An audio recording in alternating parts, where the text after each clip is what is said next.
thunder shattered the sky above them, while lightning forked across the prairie without shelter. Mosquitoes became nightmares, biting until blood covered skin and sleep became nearly impossible. Supplies needed constant protection from humidity and heat. Clothing tore, weapons rusted, and journals risked damage from rain. The expedition learned to work like a machine, hunting at dawn, repairing boats at midday, taking scientific notes at evening, and planning strategy at night. Communication with native groups became increasingly important. Lewis and Clark knew peaceful diplomacy remained the only long-term survival strategy. Rumors spread that the Teton Sioux, an influential Lakota tribe along the upcoming river stretch, resisted foreigners entering their territory. Some traders warned that conflict was inevitable. Others insisted diplomacy could succeed if approached with respect. The captains prepared carefully, ordering discipline among the men and organizing gifts for chiefs. The tension building ahead felt heavy because the Teton Sioux controlled the gateway farther west. If the meeting failed, the Corps could be destroyed, captured, or forced to return home. Still, hope guided them. The Corps believed that good intentions, honesty, and intelligence could overcome fear. As September approached, the expedition entered one of the most dangerous diplomatic tests of the entire journey, one that would shape their future relationships with native peoples and influence American history for generations. By late September of 1804, the Corps of Discovery approached one of the most politically complex stretches of their entire journey, Teton Sioux territory. Unlike the earlier tribes they had met, the Teton Sioux Lakota held dominant control over the Missouri River trade routes. They had long interacted with French and Spanish traders, understood the power of negotiation, and possessed strong military traditions. Their warriors were skilled horsemen. Their leadership was organized and deeply respected. Their communities relied on buffalo hunting, and their trade network stretched far across the plains. The Teton Sioux saw the Missouri River as their sovereign land and expected any group passing through to honor their authority, provide gifts, and show proper respect. For Lewis and Clark, this part of the journey was a diplomatic minefield.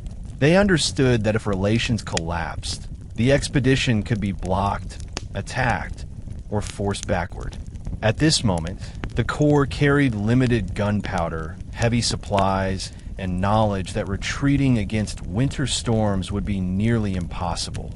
The captains began preparing mentally and politically for negotiations unlike any they had held before. Tension began even before direct contact.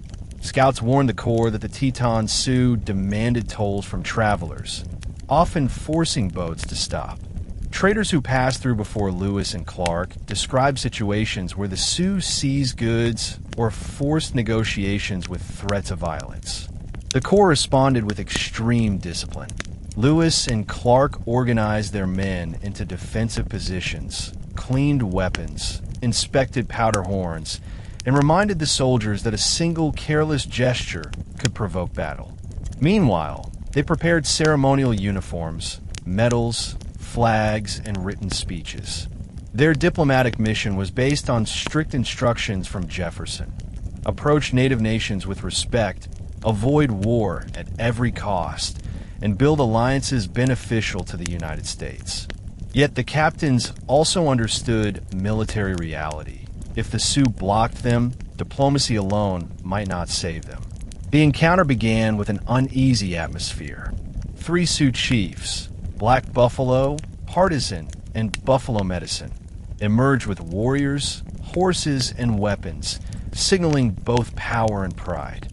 They invited the Corps to land their boat, but their tone carried authority rather than friendly request. Clark, aware of the danger, remained cautious. He later wrote in his journal that the Sioux demanded the keelboat be brought close so they could inspect it, and some warriors tried to pull the boat towards shore by force. Lewis responded by ordering soldiers to show their weapons openly. turning a simple greeting into a standoff. The Sioux, recognizing determination, paused and shifted toward negotiation. Still, the air remained electric with suspicion. Both sides studied each other silently, attempting to measure strength, intention, and courage.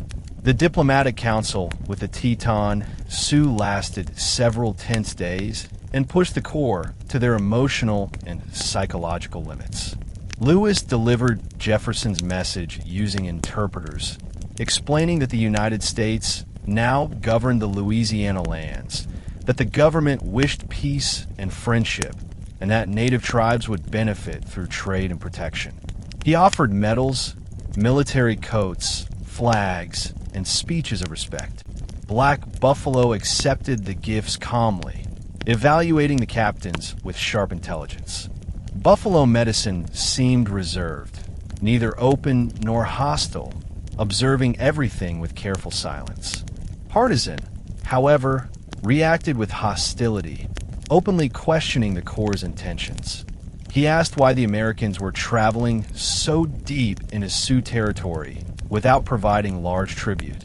From his perspective, the river belonged to his people, and strangers owed payment. This cultural negotiation difference nearly destroyed the mission. One moment in particular broke trust. When Clark attempted to return to the boat after a council meeting, several Sioux warriors physically blocked the path and grabbed the rope tied to the keelboat, refusing to release it. Clark described the scene as dangerously close to battle. Muskets were loaded, men took aim, and a Sioux warrior drew his bow. Lewis and Clark understood that if a single shot was fired, war would erupt instantly, killing many on both sides. Lewis stepped forward, commanding his men to hold fire. The standoff lasted minutes that felt like hours. Finally, Black Buffalo intervened, ordering his warriors to release the rope. His leadership prevented bloodshed. That decision shaped the course of American history. Even after this crisis, diplomatic friction continued. At the feasting ceremony, where the Corps provided meat, whiskey, and tobacco, Lewis observed how alcohol intensified Sioux expectations. Warriors demanded larger gifts, additional supplies, and control over trade. Lewis and Clark refused, knowing that surrendering to demands would weaken future negotiations with other tribes. Lewis's journal reveals a mixture of admiration and frustration. He respected the Sioux's strength, organization, confidence, and cultural pride, yet he feared their leadership's unpredictable reactions. He also knew future American settlers would misunderstand these interactions, shaping stereotypes rather than truth. Despite danger, the council ended without violence. Black Buffalo escorted the Corps away from camp, riding alongside Clark to show goodwill and warn other warriors not to attack. The expedition breathed relief as the boats finally moved forward. Still, tension remained inside every man. They had faced warriors who controlled the river, who watched them constantly, who followed them from the shoreline with painted faces and drawn bows. That night, Lewis admitted in his journal that the Corps had narrowly escaped disaster. He wrote that diplomacy had succeeded not because of American dominance, but because both sides recognized the catastrophic cost of battle. As the river carried the Corps beyond Sioux territory, the men experienced a profound psychological shift. They had survived the most intense diplomatic crisis yet, proving their ability to balance strength with restraint. The ordeal, however, left emotional scars. Anxiety filled their thoughts. If one tribe nearly stopped the expedition, what challenges awaited deeper in the unknown West? Lewis contemplated how future relations with native peoples might unfold. The expedition was meant to encourage unity, but he realized that cultures collided in complex ways. Americans believed in national land ownership, written law, and political structure. Native societies believed land belonged to all beings, people, animals, spirits, and ancestors. These conflicting mindsets would shape the future of North America far more than any single treaty or speech. Lewis and Clark recognized that they stood at the beginning of centuries of change, conflict, and negotiation. The men strengthened their teamwork after leaving Sioux territory. Clark improved patrol systems, scheduling rotating night guards so the camp remained protected. Lewis continued his scientific studies, documenting bird calls, migration patterns, and newly discovered plant species. The Corps even experimented with native foods, learning new methods of preparing meat and preserving hides. Camaraderie grew stronger. Men played music, told stories, repaired clothing, and helped each other through sickness and exhaustion. Sergeant Ordway wrote that despite hardships, spirits improved, and the team felt united by shared danger. Yet beneath the friendly atmosphere, an unspoken truth lingered. Winter was approaching, and the expedition still had thousands of miles to travel through wild terrain. On the horizon, cultural discovery continued. The Corps reached Arikara villages, where diplomacy proved smoother than with the Sioux. The Arikara people traded, welcomed, and shared farming techniques. They gifted corn, squash, and beans to the expedition, who admired the tribe's agricultural success along the riverbanks. The contrast between tribes reminded Lewis that Native America was far from a single identity. It was a vast collection of languages, governments, religions, and community systems. As the boats continued west, autumn colors changed the plains into glowing gold, brown, and red. Geese filled the sky, signaling colder days ahead. The Missouri River narrowed, wind sharpened, and each night's chills seeped deeper into blankets and bone. The group prepared to establish winter quarters, knowing survival required shelter, strong walls, and alliance building.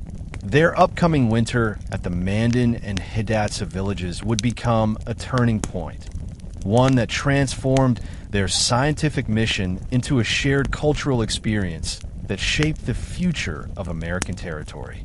The Corps pressed on, exhausted but hopeful, staring westward toward mountains they had never seen. Their journals thickened, their maps grew clearer, and their courage expanded beyond fear. Every mile brought them closer to history, closer to discovery, closer to the Pacific, and closer to understanding a continent in ways no American ever had before. After clearing the tense territory near the Teton Sioux, the Corps of Discovery entered a calmer stretch of land that led toward the powerful Mandan and Hidatsa nations. The river banks widened, and villages, rather than nomadic camps, began to appear. The Mandan and Hidatsa peoples were agricultural societies with year-round earth lodge communities that shaped the region's political, spiritual, and economic identity. As Lewis and Clark approached, they saw large fields of corn, beans, pumpkins, and squash, proof of sustainable agriculture that contradicted many Eastern stereotypes about the West. The men aboard the boats felt a shift in atmosphere. They were not just passing through wilderness, but approaching a settled civilization with traditions stretching back centuries. Daily labor among the Corps continued with familiar difficulties. Ropes frayed, clothing weakened, and boots wore thin from constant mud and riverbank climbing. Yet the spirits of the group lifted as the landscape transformed.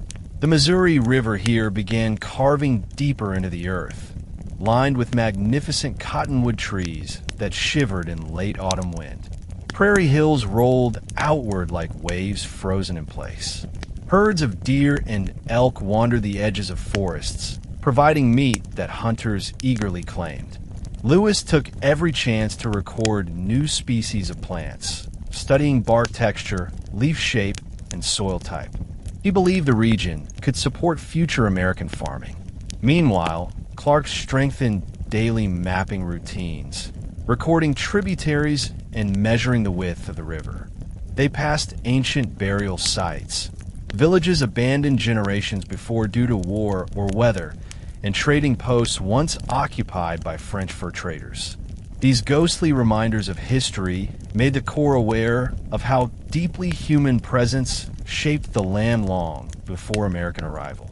Interactions with native hunters became more frequent. The expedition often traded beads, cloth, knives, and tobacco for fresh vegetables or cornmeal. These exchanges were not simple purchases. They represented the first controlled diplomacy before reaching the major villages. Lewis observed the political balance between tribes. Hunting bands moved through territory carefully to avoid conflict, and messages traveled quickly across the plains. The Corps realized that the Mandan and Hidatsa controlled not only land, but information networks, shaping commerce and influence across the West. As the river curved north, temperatures dropped sharply. Snow flurries appeared earlier than expected, clinging to boats and clothing. The men's hands cracked from cold wind. Meat froze overnight. Even the journals stiffened from frost, making writing painful.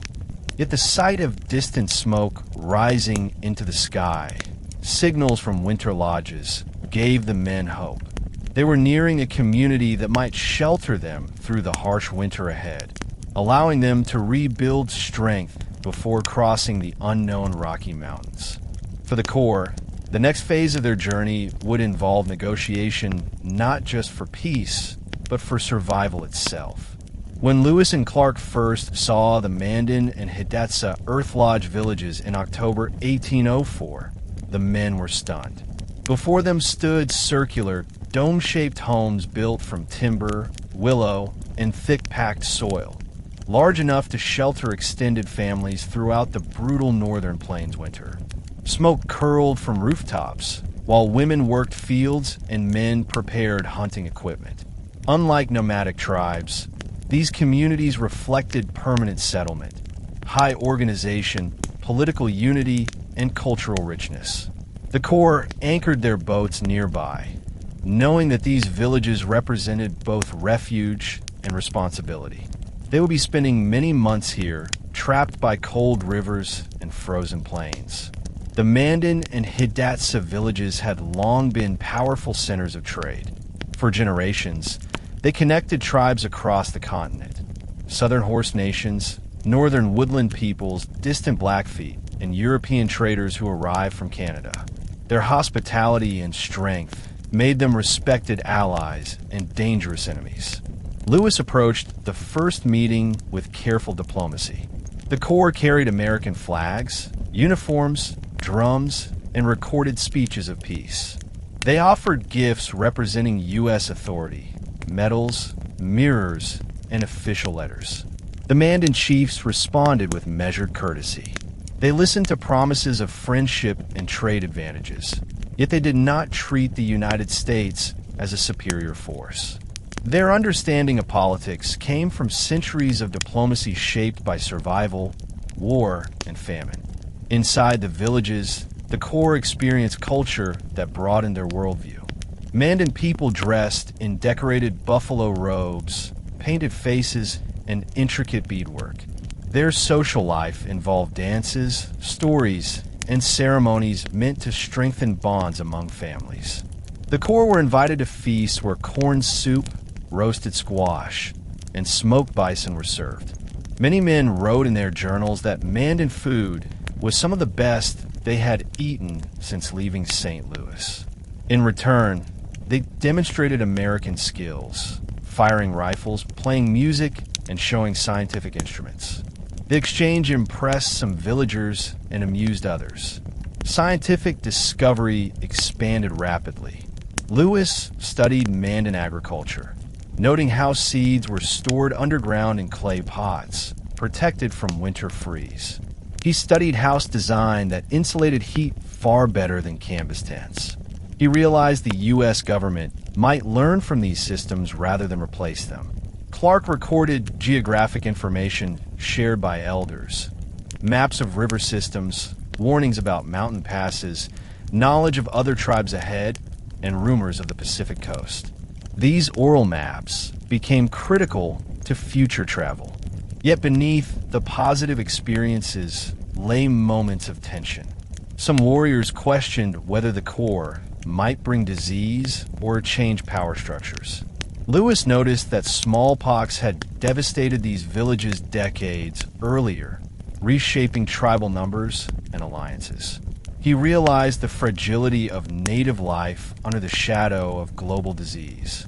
Traders from Canada also passed through the region, attempting to influence political decisions. They warned the Mandan and Hidatsa not to trust Americans, arguing that the U.S. lacked real power this far west. Lewis and Clark pushed back by building personal relationships and demonstrating honesty. Through daily interaction, suspicion softened and respect formed.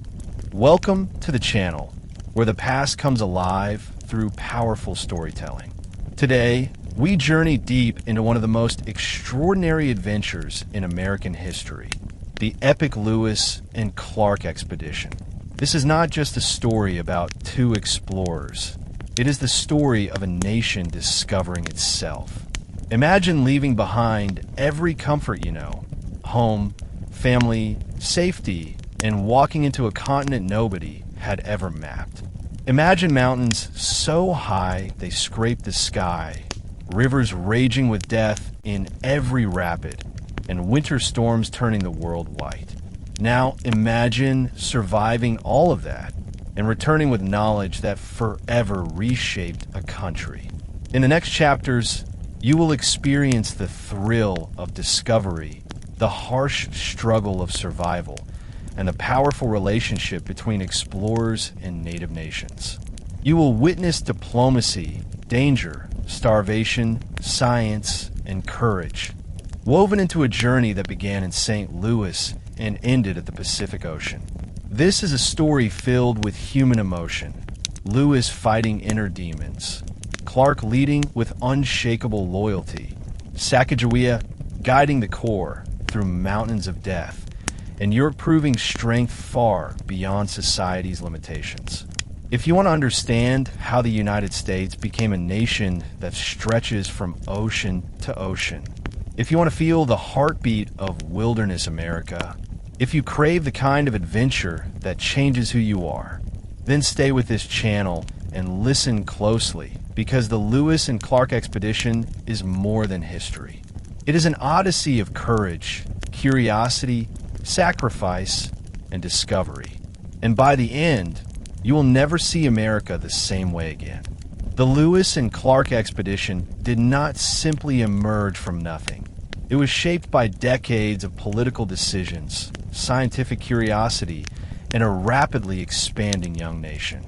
When the United States purchased the Louisiana Territory in 1803, people in government realized that despite the massive land addition, nobody truly knew what lay across those vast western regions.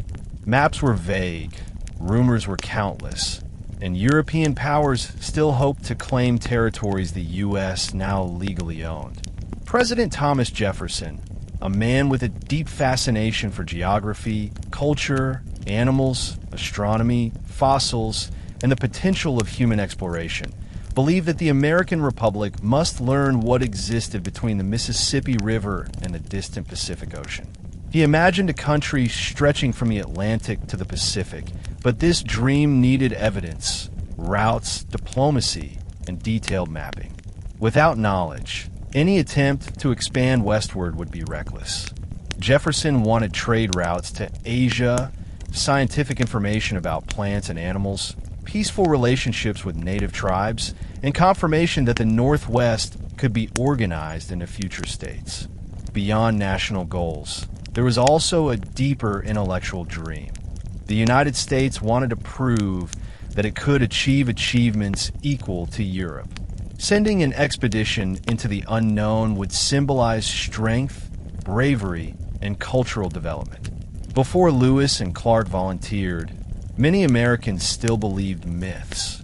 Rivers flowing straight to the sea, desert wastelands impossible for human life, woolly mammoths hiding in forests, and tribes living with ancient technologies untouched by change. Jefferson wanted truth, not stories. Therefore, He selected men who could endure hardship, document reality, and bring home knowledge. The expedition's birth was more than just a political order. It was a scientific mission that mixed hope, ambition, and national identity into one historic journey that would forever change the United States. Choosing Meriwether Lewis as the leader of the expedition was one of Jefferson's most personal decisions. Lewis had served as Jefferson's private secretary, lived inside the president's home, studied science under his guidance, and trained his mind to observe, measure, and record details of the natural world. Lewis was intelligent, strong, serious, and disciplined. He had military experience, which meant he understood structure and leadership. Yet even with these strengths, Jefferson recognized that crossing unknown territory would require another kind of expertise, Clark's expertise. William Clark, chosen as co-captain, was more than a second commander. Clark had spent years on the frontier, mapping, river navigating, and negotiating with native tribes. His ability to draw accurate maps became one of the most valuable contributions in U.S. exploration history. Clark's calm personality balanced Lewis's intensity. Historians often describe their partnership as complementary. Lewis represented scientific ambition and presidential trust, while Clark represented real-world survival, frontier intelligence, and practical leadership.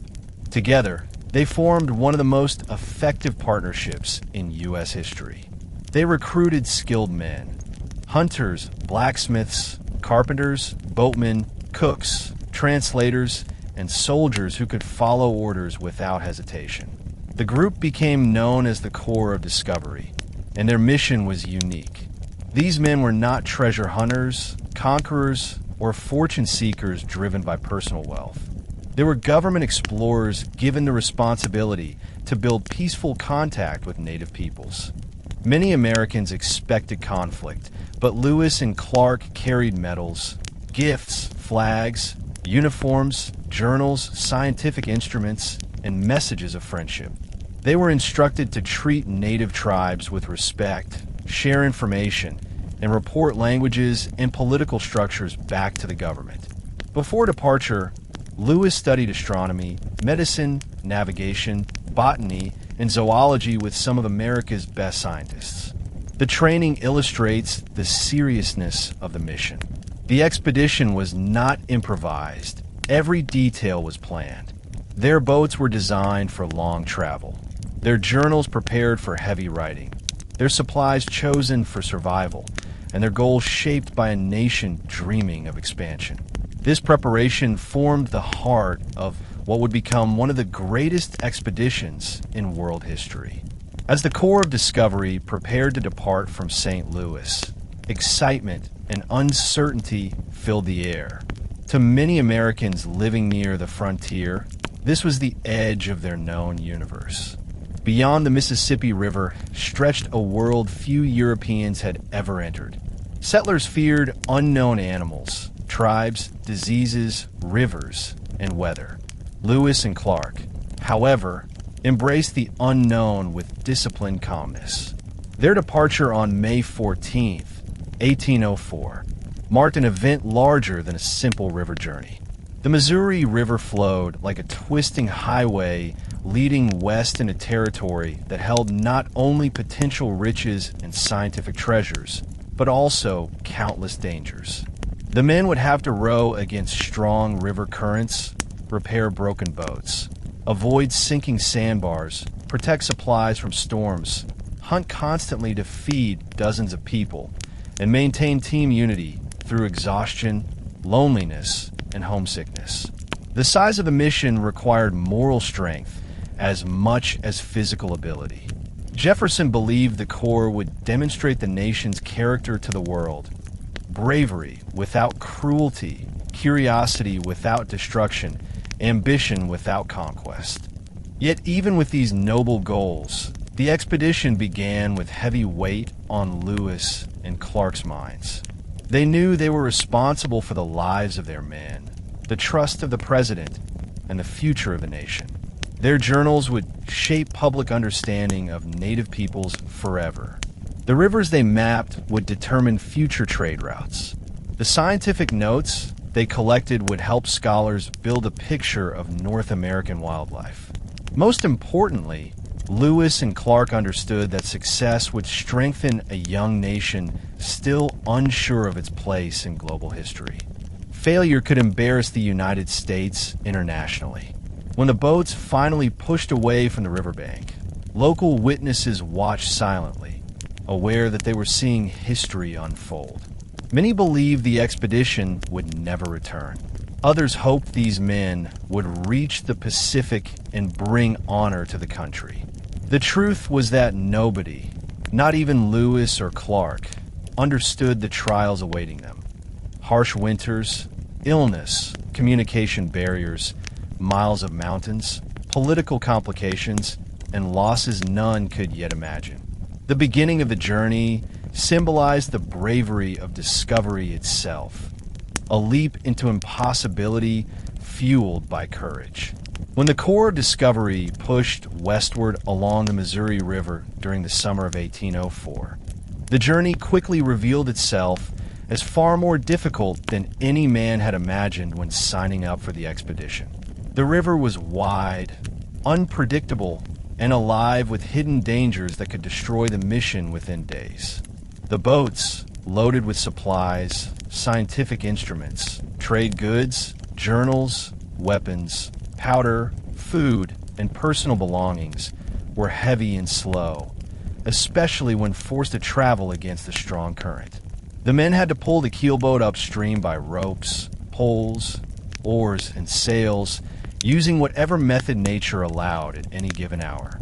Sometimes there was no wind, so sails hung limp and useless. Sometimes the river bottom was too uneven and rocky to pull forward, and the ropes cut into the men's hands. On hotter days, insects bit through clothing, attacking skin nonstop. Yet the group moved forward, mile by mile, refusing to surrender to frustration or exhaustion. The purpose of the expedition gave them strength. They were not simply adventurers, but government representatives entrusted with expanding official knowledge of the North American continent. Life aboard the boats soon gained structure. Each man carried responsibility.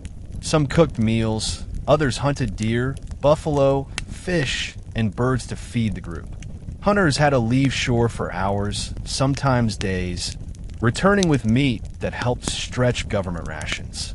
The Missouri River area was rich with wildlife, and the expedition began cataloging animals unknown to science. Coyotes, pronghorn, prairie dogs, and enormous herds of bison. Lewis wrote detailed descriptions, noting behavior, appearance, speed, and habitat. His scientific curiosity made every day feel like an unfolding book of natural wonders. Meanwhile, Clark mapped river courses meticulously, turning unknown land into understandable geography. Each bend, island, tributary, and sandbar received a measured place on the growing chart. Clark's maps were so accurate that later explorers used them for decades. Beyond physical challenges, emotional pressures also emerged. Many soldiers missed families. Some doubted survival. Others faced discipline issues. Lewis and Clark enforced strict rules to preserve unity. Harsh punishments, including lashes, were delivered to maintain order, but fairness guided every decision. Though the journey tested their bodies, spirits, and loyalty, the westward movement continued steadily, proving their determination stronger than the river trying to push them back. As summer stretched onward, the Corps moved deeper into native territories, where each day presented the possibility of either peaceful diplomacy or disastrous conflict. The first major encounter occurred with the Oto and Missouri tribes in late July and early August of 1804. The meeting was not accidental. Jefferson had instructed Lewis and Clark to initiate contact, deliver messages of friendship, distribute gifts, and announce that these tribes now fell under United States protection because of the Louisiana Purchase. The captains prepared themselves carefully, rehearsing speeches and choosing symbolic gifts. They wore military uniforms, arranged flags carefully, and displayed medals engraved with Jefferson's face. This ceremony was not simply respectful goodwill. It was a political demonstration, sending a message that the United States was powerful, organized, and ready to build a complex relationship with the West. The councils with native tribes were shaped by uncertainty. European powers had long traded with native peoples, promising one thing while delivering another. Many tribes had learned to be cautious. Lewis and Clark approached with genuine respect, but misunderstandings were easy to create. Languages differed, cultural values varied, and political interests collided. For example, when tribes were told they were now under United States authority, confusion followed. To the tribes, territory ownership existed through shared land, migration, hunting, and spiritual ties, not written laws or government purchase agreements. Still, the Odo and Missouri accepted the meeting peacefully, exchanging food, words, and ritual. Lewis deeply recorded tribal leadership, vocabulary, and customs. He understood that accurate documentation would shape U.S. policy in future decades, but he also admired indigenous culture for its strength, skill, and social complexity. The expedition soon experienced tragedy. On August 20th, 1804, Sergeant Charles Floyd became the first and only member of the Corps to die during the journey. His illness, likely a burst appendix, left the group devastated, proving the journey's dangers extended far beyond geography and weather. Floyd had been beloved, loyal, hardworking, and full of hope. His burial on a high river bluff, later known as Floyd's Bluff, echoed with sadness. His death reminded every man that nature, disease, accident, or fate could strike without warning. Still, the Corps continued forward because turning back would dishonor Floyd's sacrifice and destroy the mission. The Missouri River now held memories of life, death, diplomacy, and discovery, and every mile ahead remained uncertain, yet filled with meaning. As the expedition traveled deeper into the Great Plains, the riverbanks opened into endless prairies alive with grasses waving like oceans in the wind. The men had never seen landscapes so enormous, so empty of towns, yet so full of life. Herds of buffalo moved across the plains in dark rivers of fur and muscle, easily numbering in the thousands. Deer bounded gracefully across tall grass. Wolves howled through the night. Prairie dog towns stretched for miles, with creatures popping from burrows to chirp at the approaching strangers. Lewis and Clark felt themselves entering a new world, one that reshaped their understanding of the continent. Every site demanded recording. Every plant required naming. Every animal challenged scientific assumptions. Lewis, with journal in hand, walked into prairie dog burrows, experimented with capture methods, wrote detailed measurements, and described color, weight, diet, and voice. The Corps captured one live prairie dog and sent it back east to Jefferson as proof that their discoveries were real. Despite these wonders, the plains presented serious hardships. The men battled violent storms that filled the river with debris and dangerous currents. As temperatures dropped further, preparations for winter intensified. The decision to build Fort Mandan near the villages marked a turning point in the expedition. With winter approaching rapidly, Lewis and Clark concluded that traveling west into snow-filled prairies would be suicidal.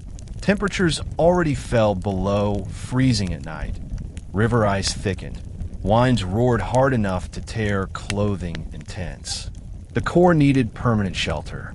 They selected a riverbank close enough to maintain strong relations with Mandan, but distant enough to preserve independence and security. Construction began immediately. Men chopped trees, shaped timber frames, packed roofs with mud and straw, and built barracks lined with fireplaces. Snowstorms slowed progress, yet teamwork grew stronger. The sound of axes echoed through the cold air as the Corps transformed wilderness into a structured home. Building Fort Mandan gave the Corps stability they had not felt since leaving St. Louis. Rooms were assigned, storage arranged, and defenses planned. Meat, vegetables, and grain were stockpiled for upcoming months when hunting might fail. Journaling intensified. Lewis documented languages, weather, astronomical data, wildlife habits, and social observations. Clark spent hours turning every conversation into map adjustments, adding knowledge from Mandan and Hidatsa travelers who knew the western river systems. These adjustments eventually shaped some of the most accurate early maps of the upper Missouri region. The village became a cultural classroom. Mandan families visited the fort often, sharing stories, trading goods, and exchanging customs. The Corps attended dances and ceremonies, observing spiritual rituals they had never imagined.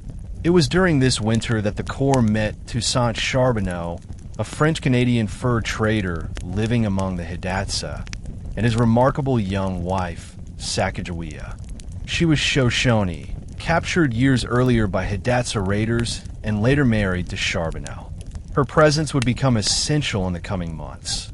She spoke Shoshone and Hidatsa, knew mountain geography, and understood native diplomacy. Yet in 1804, Lewis and Clark did not yet realize how crucial she would become. They simply recorded the couple as potential translators, unaware that history was unfolding before their eyes. The months ahead would bring triumph and hardship. Bitter cold that froze ink inside writing quills, frostbite injuries, tension between expedition members, and the painful wait for spring thaw. Yet the Corps also found friendship, cultural exchange, and knowledge deeper than any textbook. Fort Mandan became a crossroads of humanity. Native farmers, buffalo hunters, fur traders, American soldiers, interpreters, and families sharing the same frozen landscape, shaping bonds that would forever alter American understanding of the West.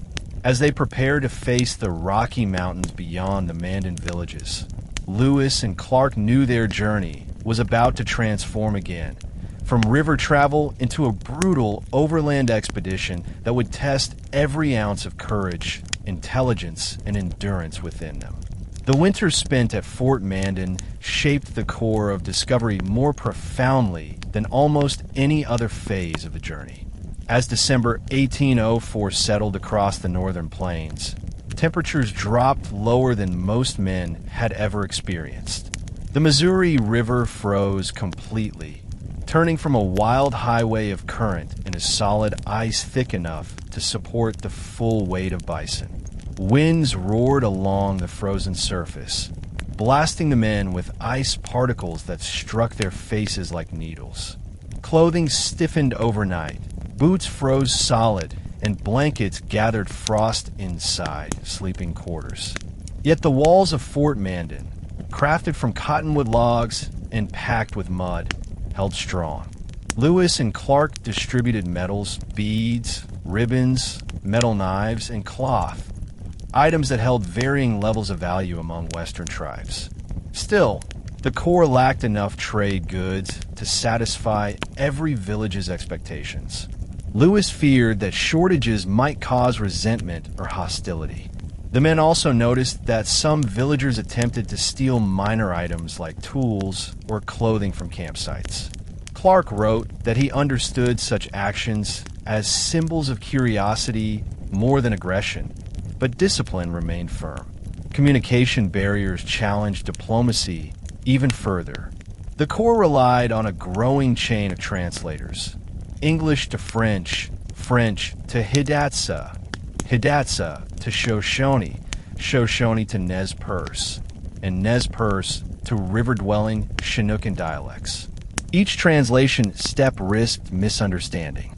Lewis documented phrases carefully, attempting to memorize vocabulary that related to river depth, direction, trading terms, and social customs. The Corps quickly recognized that language diversity reflected cultural richness. Despite these struggles, many interactions were friendly and fascinating. The Corps learned that coastal tribes celebrated salmon through religious ceremonies, honoring the fish as a gift from the Creator. They dried salmon on wooden racks, storing thousands of pounds for winter months. Their diets included roots that the Corps initially disliked but later depended on, including wapato, camas, and bitterroot soups. Sacagawea identified edible species, protecting the expedition from poisoning. The river environment grew louder and fiercer as the Corps moved downhill. Winds hammered against the boats, sometimes knocking paddlers sideways. Rainstorms soaked the group, and cold air blew off distant ocean currents. Canoes scraped rocks beneath swirling water. The Corps shot rapids repeatedly, risking destruction of journals and specimens. During one terrifying cascade, several canoes nearly collided and flipped. Lewis later admitted in his journal that he feared losing their scientific records more than losing his own life. Another emotional challenge emerged. The Corps began encountering native groups who possessed European trade goods, metal pots, rifles, and cloth imported through British or Russian channels. This forced Lewis to confront an uncomfortable truth. While the expedition believed it was forging new ground, coastal tribes had already formed connections with the outside world. These findings suggested that American claims to the Pacific Northwest would involve competition with British companies who dominated the region. The Corps began collecting political intelligence, preparing to report coast conditions to Jefferson. The Pacific was no blank frontier. It was an arena crowded with cultures, trade, and rival nations. Even as cold rain drenched their clothes, the Corps remained thrilled. They could smell salt air drifting from the west, and river currents grew stronger, proving the ocean approached. Lewis wrote that each day lowered elevation and increased hope. The Corps dreamed of building a fort on the coastline, wintering under the roar of Pacific storms, and seeing ocean waves crash for the first time in American history. As October turned toward November, the Columbia River widened dramatically into great channels that reflected evening skies like mirrors. Storm clouds gathered above distant mountains. Eagles circled overhead in staggering numbers. The riverbanks changed shape, shifting from steep basalt to sandy beaches and marshland. Driftwood collected by the ton along the shore, showing that massive floods shaped the region during rainy seasons. Lewis and Clark realized this landscape demanded constant caution. River floods could rise dramatically overnight. The Corps passed Celilo Falls, one of the most important trade centers in western North America. Thousands of native people historically gathered here to exchange goods, stories, and knowledge. Although autumn limited gatherings, the Corps saw remnants of massive wooden fishing platforms hanging above roaring rapids. Lewis recognized this place as evidence of indigenous engineering genius. Clark sketched maps showing trails connecting Celilo to distant tribes, confirming that sophisticated trade networks existed long before American arrival. Navigation near the falls required portaging again. The Corps struggled to drag canoes across rocky banks, lifting supplies through mud while wind lashed their faces. The men cursed the labor, remembering similar misery at the Missouri's Great Falls. Still, they persevered, driven by the knowledge that ocean tides lay ahead. Sacagawea remained central to Camarel. Her presence astonished river tribes who were accustomed to warriors traveling alone.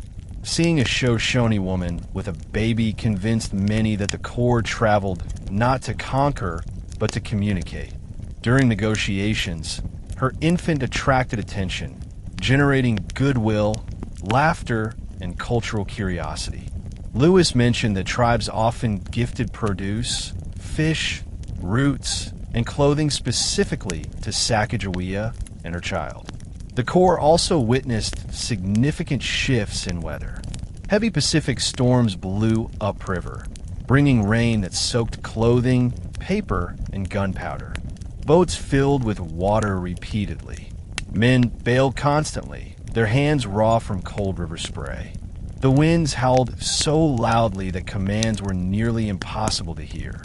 Lewis wrote in frustration that the Pacific welcomed them with violence rather than peace. But there were moments of breathtaking beauty. The river shimmered beneath moonlight, glowing silver beneath star-filled skies. Clouds broke occasionally, illuminating distant mountain ridges. The Corps saw seals swimming upriver, hunting salmon, creatures they had never imagined in interior waters. They noticed birds unlike any from the plains, cormorants, gulls, loons, and sandpipers, signals that the sea was near. Despite these wonders, the Corps felt new anxiety. River tribes increased in number as they approached high-population coastal zones. More people meant more diplomacy and more chance for conflict. Lewis and Clark saw weapons and armor foreign to inland cultures. Helmets made of carved elk antlers, wooden shields painted with symbols, war clubs shaped for boarding riverboats. The captains realized they were entering a powerful cultural region where advanced maritime knowledge shaped identity. Still, every hardship failed to bury hope. The Corps could hear ocean-like thunder at night, waves smashing against distant cliffs. They smelled salt on the wind. For the first time, men openly cried tears of joy. Months of starvation, frostbite, and exhaustion seemed worth the suffering as they floated toward the Pacific coastline, believing that their presence would reshape global maps, rewrite scientific knowledge, and open new worlds for their young nation. Ahead lay the mouth of the Columbia, the crashing surf, and the greatest symbolic victory of the expedition, reaching the Pacific Ocean. By early November 1805, the Corps of Discovery finally drew close to the mouth of the Columbia River, but their excitement clashed sharply with the harsh reality of Pacific weather. What they had imagined as a triumphant, peaceful arrival instead turned into one of the most brutal environmental battles of their entire journey. Heavy ocean storms sent violent wind gusts racing far up the river valley. Rain fell in sheets, soaking clothing and destroying carefully preserved supplies. Waves crashed so loudly that they drowned out conversation. For days, thick fog swallowed visibility, turning navigation into a blind struggle. Canoes nearly overturned multiple times as they drifted through treacherous tidal waves and whirlpools. Lewis wrote in his journal that the Pacific coast greeted them with an awful surf and tremendous roar. The Corps reached a point near today's Astoria region, where the river collided fiercely with ocean tides. The men attempted camping along riverbanks, but tides rose unpredictably, flooding their bedding and soaking journals, clothing, and rifles. To escape drowning, they climbed higher cliffs and built makeshift shelters under dripping moss-covered trees. The men were exhausted, hungry, and cold, yet the psychological shock of ocean arrival kept them moving. Some shouted with joy when they first saw ocean breakers. Others broke down, crying from emotional release. They had walked and paddled across a continent, a fact almost impossible to comprehend. The Pacific coast environment proved far different from interior landscapes. Enormous cedar trees towered above, their trunks thicker than any timber the Corps had seen. Ferns, moss, and mushrooms covered the forest floor in dense layers. Constant rainfall created a world of sound. Dripping water, roaring surf, and wind rattling branches like bones. Hunting became difficult because animals hid deep within dripping forests, and gunpowder weakened from moisture exposure. Many men developed respiratory sickness and violent coughing fits from damp air. The Corps soon encountered Chinook and Clatsop peoples living along coastal riverbanks.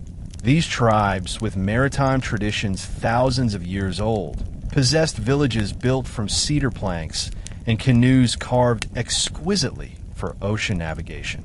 They wore waterproof hats and cloaks woven from plant fibers, proof of deep environmental adaptation. Their economies centered on salmon, whale oil, shells, and trade routes that stretched north into modern Canada and south toward California. Clark immediately recognized that coastal tribes were wealthier and more technologically specialized than many interior nations. Items such as iron knives, beads, and blankets appeared everywhere, indicating active trade with European sea merchants. As the Corps attempted diplomacy, they discovered cultural differences unlike any they had previously faced. The Chinook and Clatsop people were accomplished traders who valued assets precisely. They demanded fair exchanges and showed little interest in symbolic medals or speeches. Trade goods that once impressed the Sioux or Shoshone, beads, small tools, or ribbons, held little value here. Instead, coastal tribes wanted metal, cloth, or high-quality knives. Lewis realized quickly that American diplomatic leverage required more than good intentions. It required trade power. Despite weather, trade challenges, and exhaustion, the Corps knew they had reached a milestone unmatched in U.S. history. They had fulfilled Jefferson's mission to cross the continent and find a route to the Pacific. But the work was not finished. Winter approached rapidly, and the Corps needed a fortified camp to survive months of relentless coastal storms. The decision to build winter quarters began with democratic voting among the Corps. In a rare moment in early American history, Captains Lewis and Clark allowed every member, including Sacagawea and York, Clark's enslaved African-American companion, to vote on where to camp. They considered several sites along the lower Columbia, but were constantly defeated by tides, flooding, and fierce wind exposure. Eventually, the Clatsop side of the river appeared more promising. Hunting opportunities seemed stronger, wildlife more reliable, and the land slightly sheltered behind forest ridges. The Corps crossed the river through violent surf, losing sleep and energy, and landed on the Oregon side, where construction of Fort Clatsop began on December 7th, 1805. Inside the wooden rooms, warmth from fireplaces offered rare comfort, though smoke curled through every corner and the smell of burning green would clung to clothing. The men found themselves living a new daily rhythm, chopping firewood, repairing gear, studying maps, cooking meals, hunting for winter game, recording scientific findings, and socializing with neighboring Mandan villagers. The Mandan and Hidatsa communities, experienced in surviving northern winters, became guides for survival. Women taught the core techniques for drying vegetables and preserving meat. Hunters shared insights about the movements of buffalo herds and the behavior of wolves following them. Lewis noted in his journals the surprising warmth inside Mandan lodges, built partly below ground level, insulated with earth walls. These homes contradicted Eastern assumptions about native architecture. Clark was equally fascinated by Mandan trade systems, noticing that tobacco grown by the Hidatsa was exchanged hundreds of miles across the plains. During this period, the Corps faced illness. Frostbite affected fingers and toes when men worked outside too long. Hands cracked open, leaving painful bleeding cuts. Many developed respiratory sickness from inhaling constant smoke inside the fort. Lewis cared for the men, using the medical training Jefferson insisted he study before the expedition. He performed minor surgeries, mixed herbal medicines, and recorded symptoms for scientific understanding. Still, morale remained surprisingly strong. Musical instruments played nightly. Some men carved wood into pipes, spoons, and toys. Others told frontier stories or wrote letters intended to return east once spring opened the river again. The sense of shared hardship strengthened their identity. Although isolated, they were not forgotten. Native families visited often, bringing news from distant tribes. Fur traders passed through, carrying political gossip and rumors about British companies trying to maintain dominance in Western trade. These stories reminded Lewis and Clark that the American presence in the West was not guaranteed. The Corps represented a vulnerable new nation surrounded by competing powers. This realization deepened the captain's sense of responsibility. They were not merely traveling. They were shaping territory that would influence future borders, migration, and diplomacy. Winter at Fort Mandan was not a pause in their mission. It was preparation for the brutal journey that lay ahead. The relationships built at Fort Mandan became essential foundations for future success. Sacagawea's presence grew increasingly important as winter progressed. Pregnant when the Corps first met her, she survived freezing temperatures and limited diet with remarkable calmness.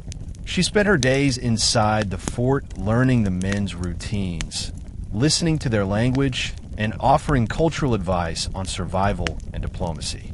Lewis watched her closely, recognizing intelligence beyond her age.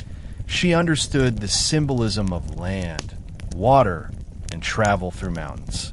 Her ability to interpret between Hidatsa and Shoshone dialects suggested she might offer the Corps a path into the Rocky Mountain chain, where Shoshone horses would be necessary for survival.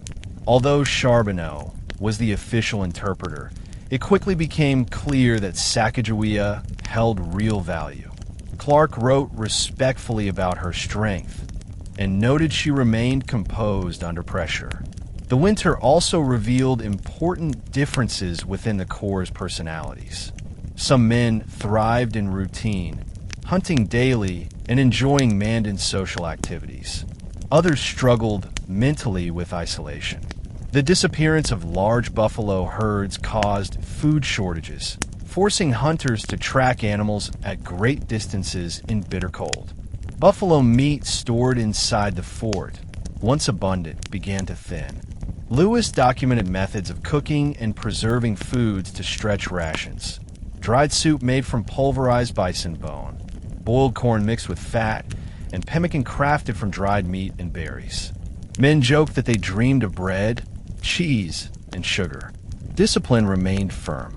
Lewis and Clark believed that strict structure prevented chaos. When two men threatened violence against each other, punishment followed swiftly. Yet Clark always paired discipline with compassion, talking privately with men who felt homesick or depressed. The Corps had become a family, held together not by blood, but by danger, responsibility, and trust. During late winter, Clark sketched detailed maps with help from Mandan and Hidatsa elders who knew western river systems intimately. They described mountain passes, river forks, and tribal territories, giving knowledge the Corps could not survive without. Clark wrote that native oral maps were more accurate than many Western charts.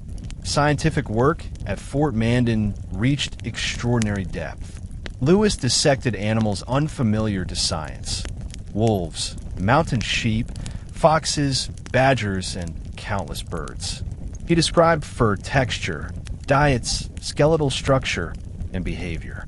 The Corps sent specimens back east with returning boats, alongside journals, maps, and diplomatic reports. These documents would reach Jefferson months before Lewis and Clark returned. They were living history in real time, sending news from the edge of the known world. Social bonds with native communities grew warmer. The Corps attended dances, borrowed clothing, and shared celebrations. They learned sign language used by dozens of Western tribes, helping them communicate even without interpreters. Still, political tension remained beneath the surface. Lewis understood that American arrival might shift power among native nations. Mandan leaders openly wondered whether future settlers would threaten their land.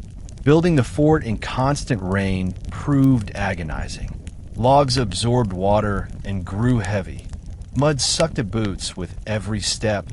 Men shivered as they swung axes and saws. Many suffered fevers, colds, and chronic joint pain. Despite these obstacles, a structure slowly emerged. 2 angular rows of cabins facing inward around a courtyard, fenced by sharpened pickets and roofed with split cedar planks. They named their new home Fort Clatsop, honoring the local tribe whose lands provided the timber. Life inside Fort Clatsop differed from Fort Mandan in many ways. At the Missouri River, the Corps experienced cultural celebration, lively interaction with Mandan villagers, and a sense of human warmth through long winter nights. The Pacific winter, however, brought isolation, dampness, and illness. Rain fell nearly every day for months. Journals describe clothing never drying, bedding becoming moldy, and shoes rotting from constant moisture. Rats invaded food storage. Mosquitoes swarmed even in winter. Spirits sank under gray skies. Clark confessed that the Pacific climate wore down morale more painfully than any mountain crossing. To occupy time and preserve sanity, Lewis continued scientific documentation. He studied elk behavior, classified coastal plants, and observed tidal cycles to understand ocean influence. He collected samples of salt water to evaporate into usable table salt. Clark calculated distances to refine maps of the Columbia River system. Other men crafted clothing from elk hide, carved canoes, sewed moccasins, and patched gear. Sacagawea gathered plants to treat illness and help guide inland hunting parties. York, admired by tribes for strength and unique appearance, entertained children through storytelling and dance, strengthening diplomacy. Food shortages shaped daily misery. The Corps relied mainly on elk meat, which they hunted in staggering quantities, often bringing back hundreds of pounds at a time. Lewis and Clark could not answer truthfully, because the United States hoped to expand further west beyond imagination. Thus, the winter contained warmth and worry, community and conflict, discovery and doubt, all woven into daily life inside the wooden walls of the fort. Spring 1805 approached slowly, marked by the sound of ice cracking across the Missouri River. The days lengthened, sunlight returned, and birds migrated northward. For the Corps, this emerging thaw triggered excitement and fear. The next phase of the journey would lead away from familiar trade routes, past the last large native villages before the Pacific. Beyond the Mandan and Hidatsa territory lay a world nearly unexplored by Europeans. Sharp cliffs, sand-filled riverbanks, massive waterfalls, unknown mountain passes, and powerful tribes whose languages and customs were unfamiliar to the Corps. Their winter home had been a sanctuary of human contact. The road ahead promised isolation again. Preparations consumed every moment. Boats were redesigned for speed and maneuverability. Supplies were counted, packed, and weighed. Journals from winter, thick with writing, were carefully waterproofed. Tools were sharpened, gunpowder dried, and trade materials sorted. New clothing and moccasins, made with help from native women, replaced shredded garments. The Corps selected which men would return east with documents and which would travel onward. Saying goodbye to these returning men was emotional. They had become brothers.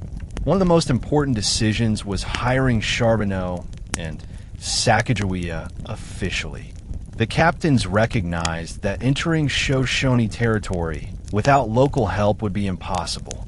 Sacagawea's deep knowledge of the mountains, languages, and cultural expectations became priceless. Her infant son, Jean-Baptiste, born within Fort Mandan's walls in February, would travel too.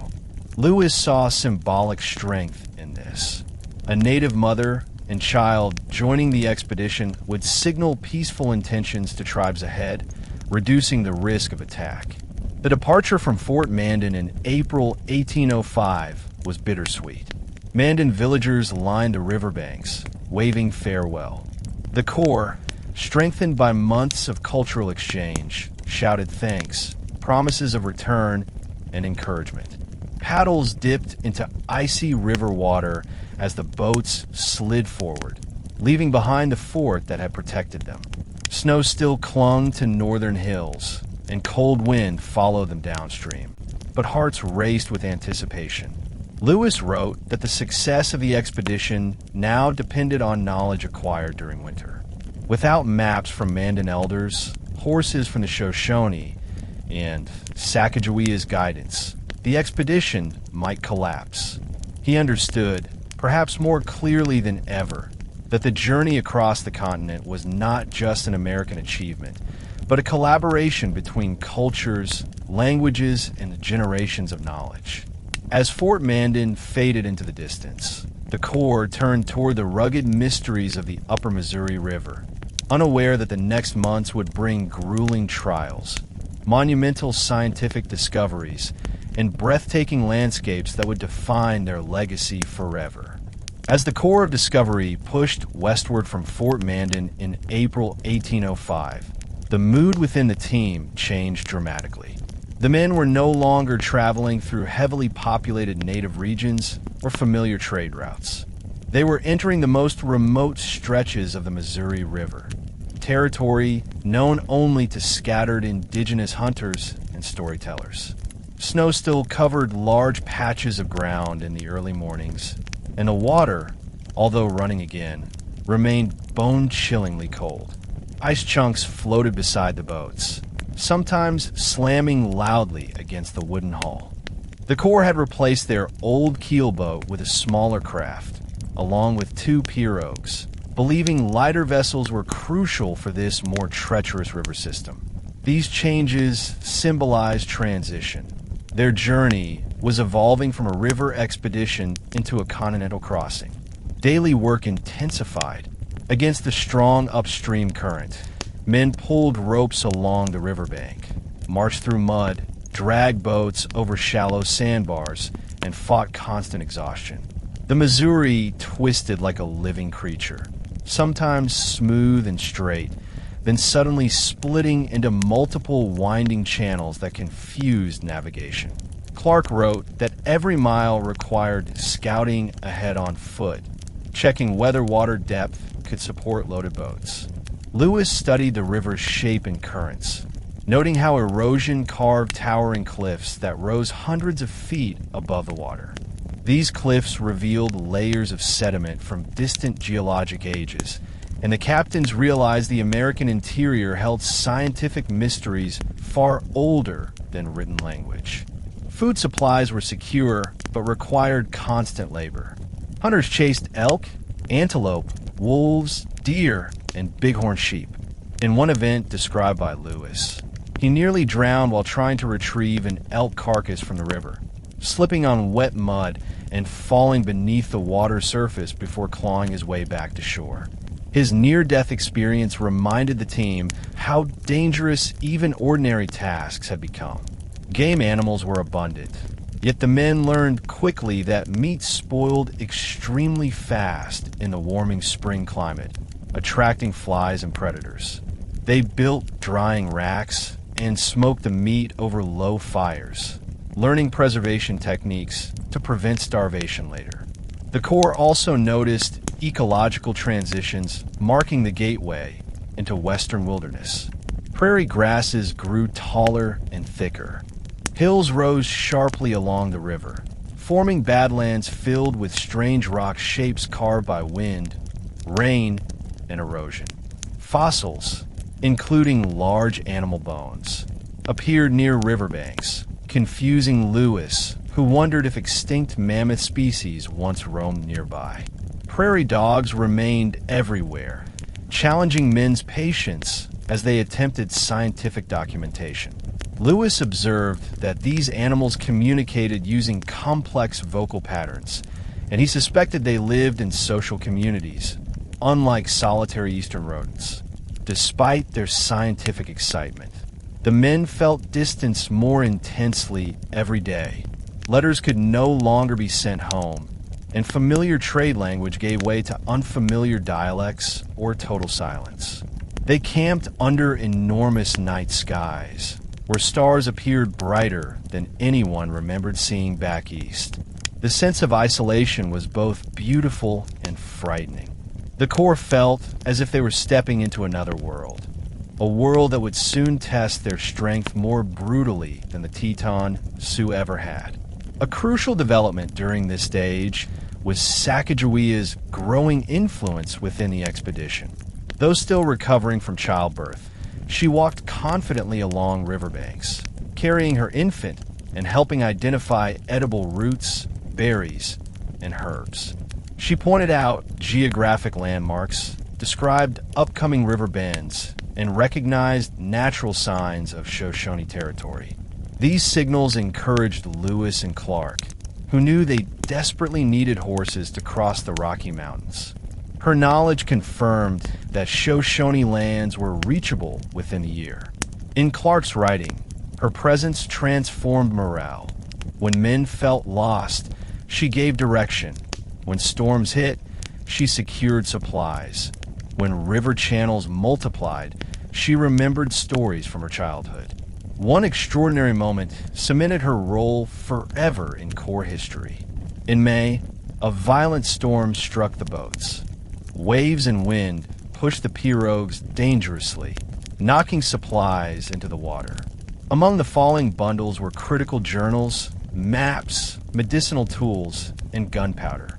Charbonneau panicked, freezing in terror, unable to save the sinking supplies. Sacagawea, holding her baby, reacted instantly. She reached into the water, pulling out documents while the boat filled with rainwater. Her courage saved vital expedition materials that would have changed global knowledge had they been lost. Lewis praised her calmness and self-control, writing that she showed fortitude equal to that of any man among us. That moment erased any lingering doubts about her leadership. As the Corps continued west, wildlife encounters grew more dramatic. The men reported massive grizzly bears roaming river valleys, larger and more aggressive than any bear species they had encountered back east. Earlier stories from tribes had warned that these bears possessed immense strength, but the Corps initially dismissed such tales as exaggeration. That view changed quickly when several men attempted to hunt a grizzly and nearly died. The bear absorbed multiple rifle shots before charging. Its speed shocked the hunters. It chased them into the river, forcing desperate escape. Only after repeated gunfire did the animal collapse. Lewis wrote that the discovery of these bears added considerably to the dangers of hunting. Soon after, the Corps avoided open encounters when possible, realizing they were intruders in a wild kingdom where humans were not top predators. Danger from the land matched danger from the river. Windstorms swept violently through the plains, flattening tents and tearing apart cooking fires. Dust clouded men's eyes for hours. Floodwaters soaked equipment and raised fears that journals would be ruined. The river channels became unpredictable. Logs hidden below the surface slammed into boats and risked capsizing. Sharp river turns forced the men to drag vessels overland. Packs swelled with water weight, making every mile a struggle. Yet alongside hardship, morale thrived through purpose. This upper Missouri region was truly unexplored. Men believed they were witnessing landscapes untouched by outsiders. Every mile carried promise of discovery beyond maps, beyond Europe's libraries, beyond the educated imagination. Scientific joy balanced physical suffering. Lewis wrote that he felt alive in ways unimaginable back east. The Corps began to view themselves not merely as travelers, but as explorers rewriting the known edges of the world.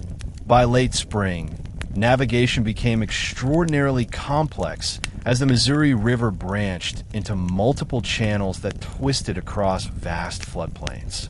Some channels led nowhere, ending in swampy marshes. Others formed fast-moving streams too shallow to carry boats.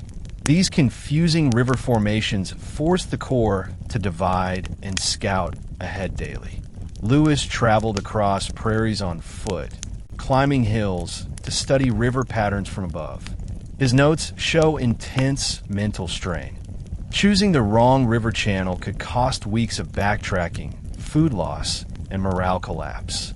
Meanwhile, Clark measured river depth using weighted ropes, marking each variance carefully on maps. Their collaboration became tighter and more essential than ever. Any disagreement could fracture leadership and risk survival. Geological wonders soon surrounded them. Jagged rock formations towered above the river. Ravines sliced deep into the plains.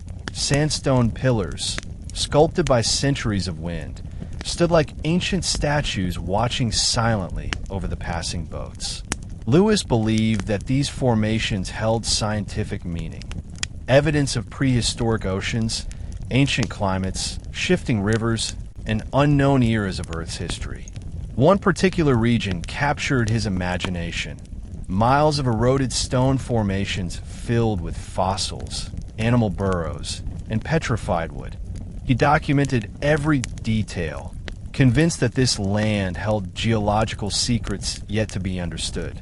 Wildlife diversity expanded. Herds of antelope sprinted across plains at speeds that stunned observers. Wolves followed the boats from the shoreline, waiting for scraps or weakness.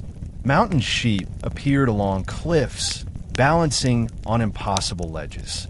Beavers built dams that slowed boat travel but fascinated Lewis, who admired their engineering.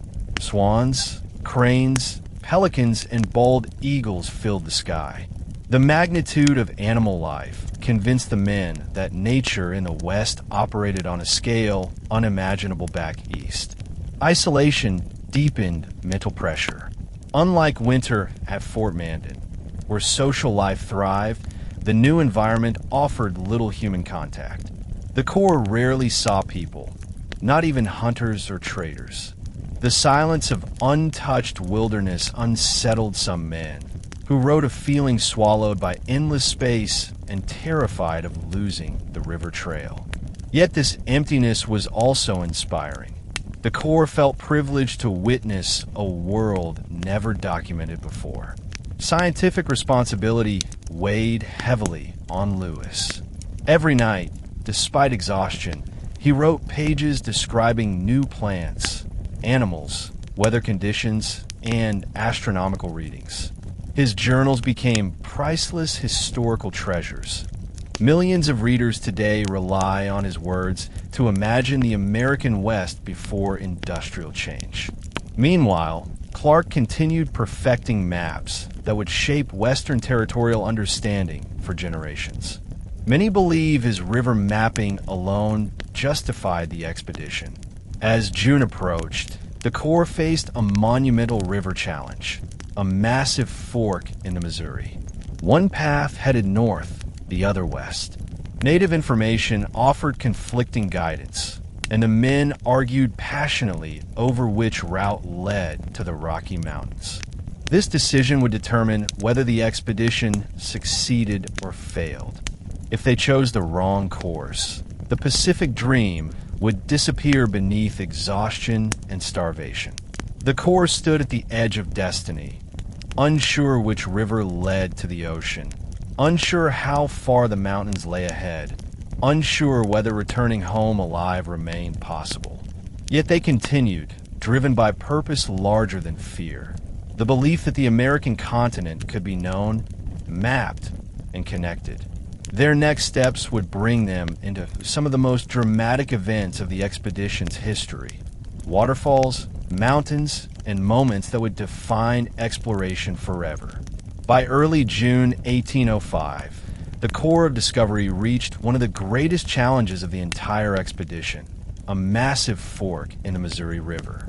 As the men stared at the two rivers splitting into separate directions, confusion and doubt spread rapidly. One branch turned sharply to the north, wide and powerful, as if carrying the pride of a true Missouri continuation. The other branch ran westward, narrower and less impressive. Most enlisted men believe the northern route must be the correct path because its strength suggested connection to great waters ahead. Lewis and Clark, however, stood divided between instinct and scientific evidence. They knew the expedition depended entirely on choosing correctly. A wrong decision could force months of delay, starvation, or winter entrapment in the mountains. Lewis studied the water's color, speed, and smell. The northern branch carried milky sediment, unlike the clearer western branch. Clark examined geographical descriptions told by Mandan elders. The western Missouri should head directly toward mountain passes. The captains reasoned that the muddy northern stream likely flowed into another plains river, eventually becoming the Marias River. This analysis opposed popular opinion among the Corps. Clark wrote that many men doubted leadership, believing the captains were making a mistake. Morale wavered, and tension thickened. For a moment, the Corps' structured unity seemed threatened, not by enemies, but by uncertainty. To prove their judgment, Lewis and Clark separated to explore both river branches on foot. They endured brutal heat, rattlesnake territory, and treacherous terrain. Their journals describe miles of prickly pear cactus, tearing moccasins, and cutting skin until blood-soaked leather. Lewis walked farther than anyone expected, ascending high ridges to search for landmarks. After days of surveying, he returned convinced that the western branch was the true continuation of the Missouri. He argued not from emotion, but from scientific observation.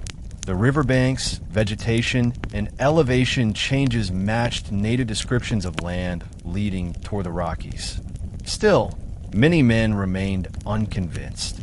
They believed trusting a smaller river seemed foolish. The Corps had survived months of deadly weather, native tensions, and river danger, but this decision, simple in appearance, held more weight than any conflict so far. At last, after calm explanation, the men agreed to trust their captains. They pushed west up the slimmer branch, carrying hopes and fear in equal measure.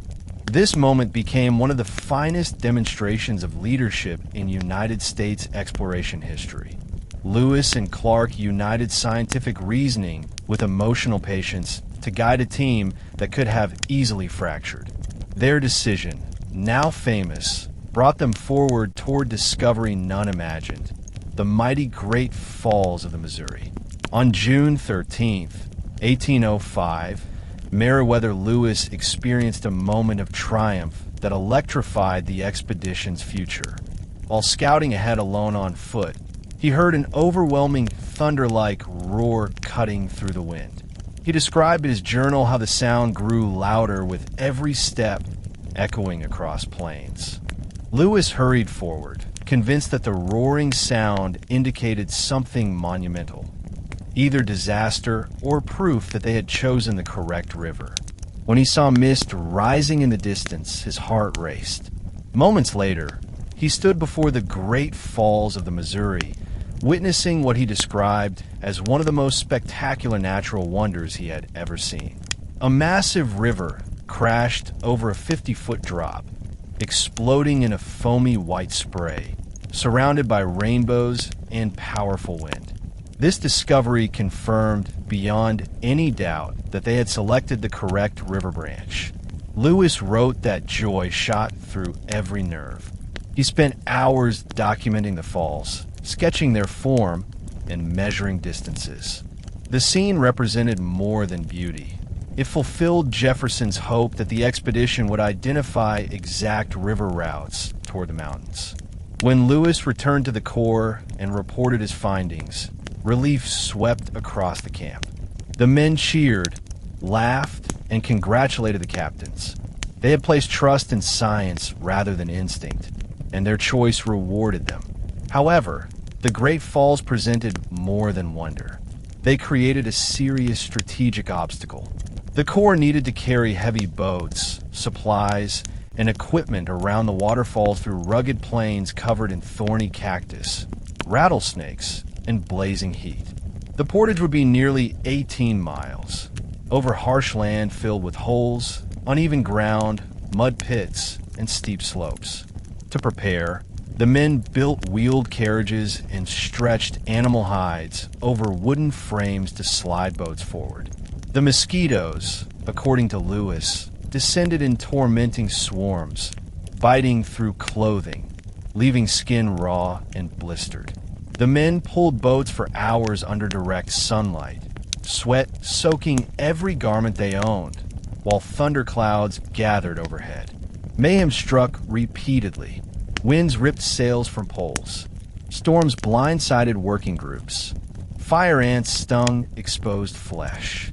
Yet elk carried parasites and spoiled quickly in humidity, producing stomach problems. Roots and berries were scarce. Salmon runs slowed during winter.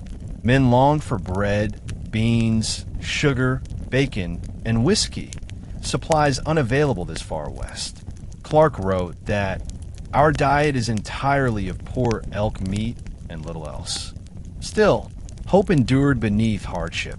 Every storm reminded them that they were encamped near the Pacific Ocean, a destination believed unreachable by many Americans only a few years earlier. They had done what no U.S. citizen had: crossed a continent, mapped it, survived it, and now lived upon its farthest edge. Despite miserable conditions, the winter at Fort Clatsop became a period of profound learning and cultural exchange. The Chinook, Clatsop, and Tillamook tribes visited regularly to trade items like whale blubber, candlefish oil, carved spoons, baskets, woven garments, and sea otter pelts. Sea otter fur, incredibly valuable to global markets, fascinated Lewis. He wrote that American merchants could one day dominate coastal trade if settlement reached the Pacific Northwest. Meanwhile, coastal tribes sought cloth, metal tools, and nails from the Corps, believing these items held stronger practical value than metals or written papers. Interaction also revealed cultural misunderstandings. Some coastal tribes viewed bargaining as sport, pushing hard for better trade deals. The Corps, accustomed to plains diplomacy, occasionally mistook this confidence for aggression. Lewis noted frustration when prices rose unexpectedly or when tribes demanded knives for seemingly minor items. But through time, respect grew. The Corps admired canoe craftsmanship, long cedar boats carved into sleek bodies that navigated ocean waves with surprising stability. They recognized that coastal nations were maritime experts, with knowledge beyond American understanding. But most dangerous of all were grizzly bears. One bear chased several men for nearly half a mile, refusing to stop even when shot. Lewis recorded that the bear had a most tremendous leap, clearing obstacles at impossible speed. Only teamwork and rapid musket fire saved their lives. Another time, a bull bison charged the camp, nearly flattening tents. Meanwhile, Sacagawea fell seriously ill. Lewis feared she might die, which would have devastated upcoming diplomacy efforts with her Shoshone relatives. Using medicine, rest, and knowledge gained from winter training, Lewis worked tirelessly to help her recover. Sacagawea survived, but the emotional weight of nearly losing her reminded everyone how fragile success had become. Every life mattered. Every skill was irreplaceable. Finally, after nearly a month of punishing labor, the Corps completed the portage.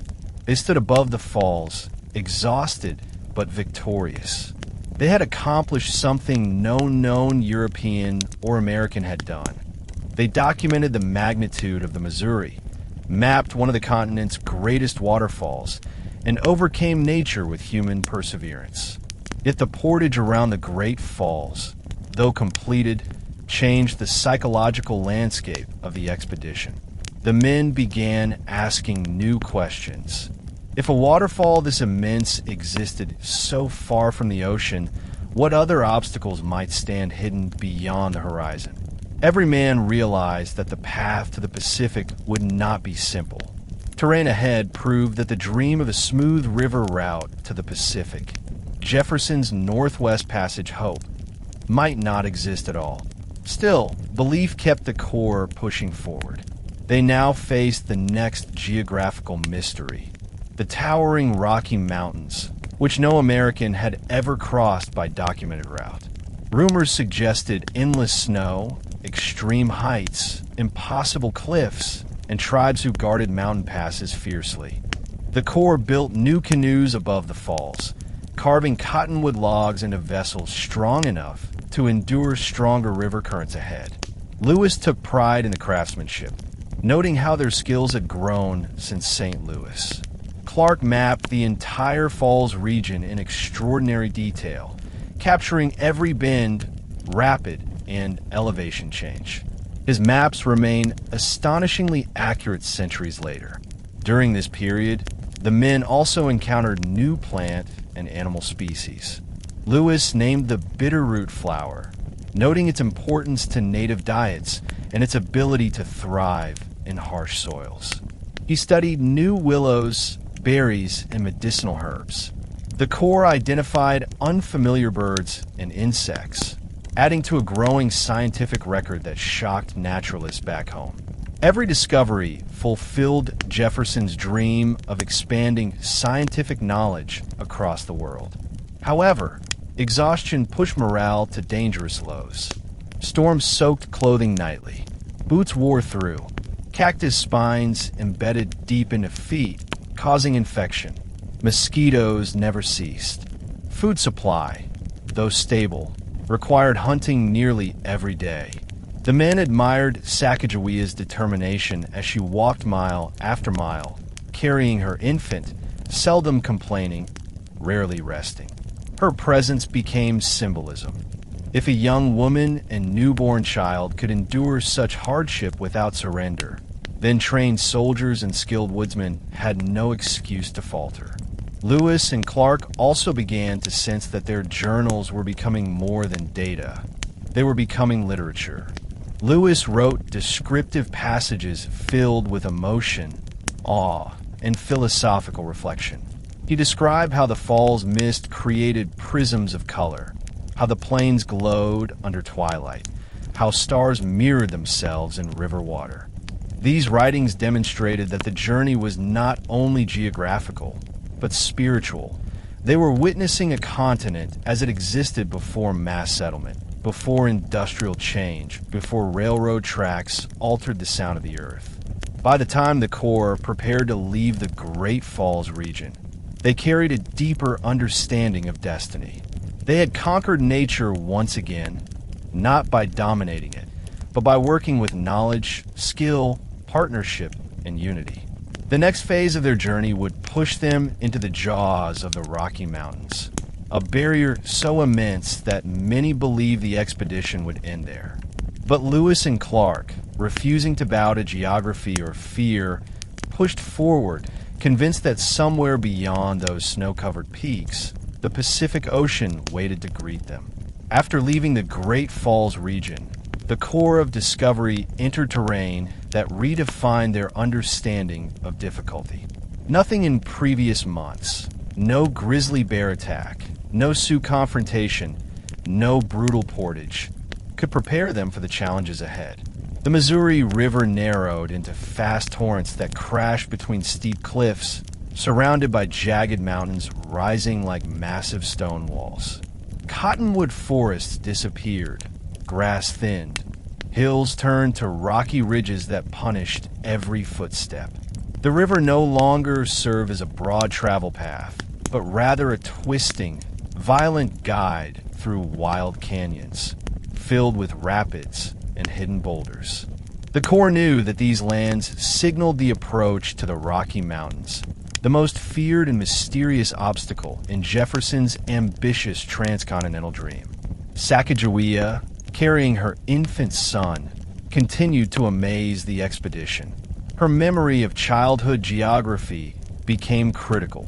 She recognized familiar plants, distant mountain shapes, and stories passed down through Shoshone traditions. These details convinced Lewis that the Shoshone people were near, possibly weeks away.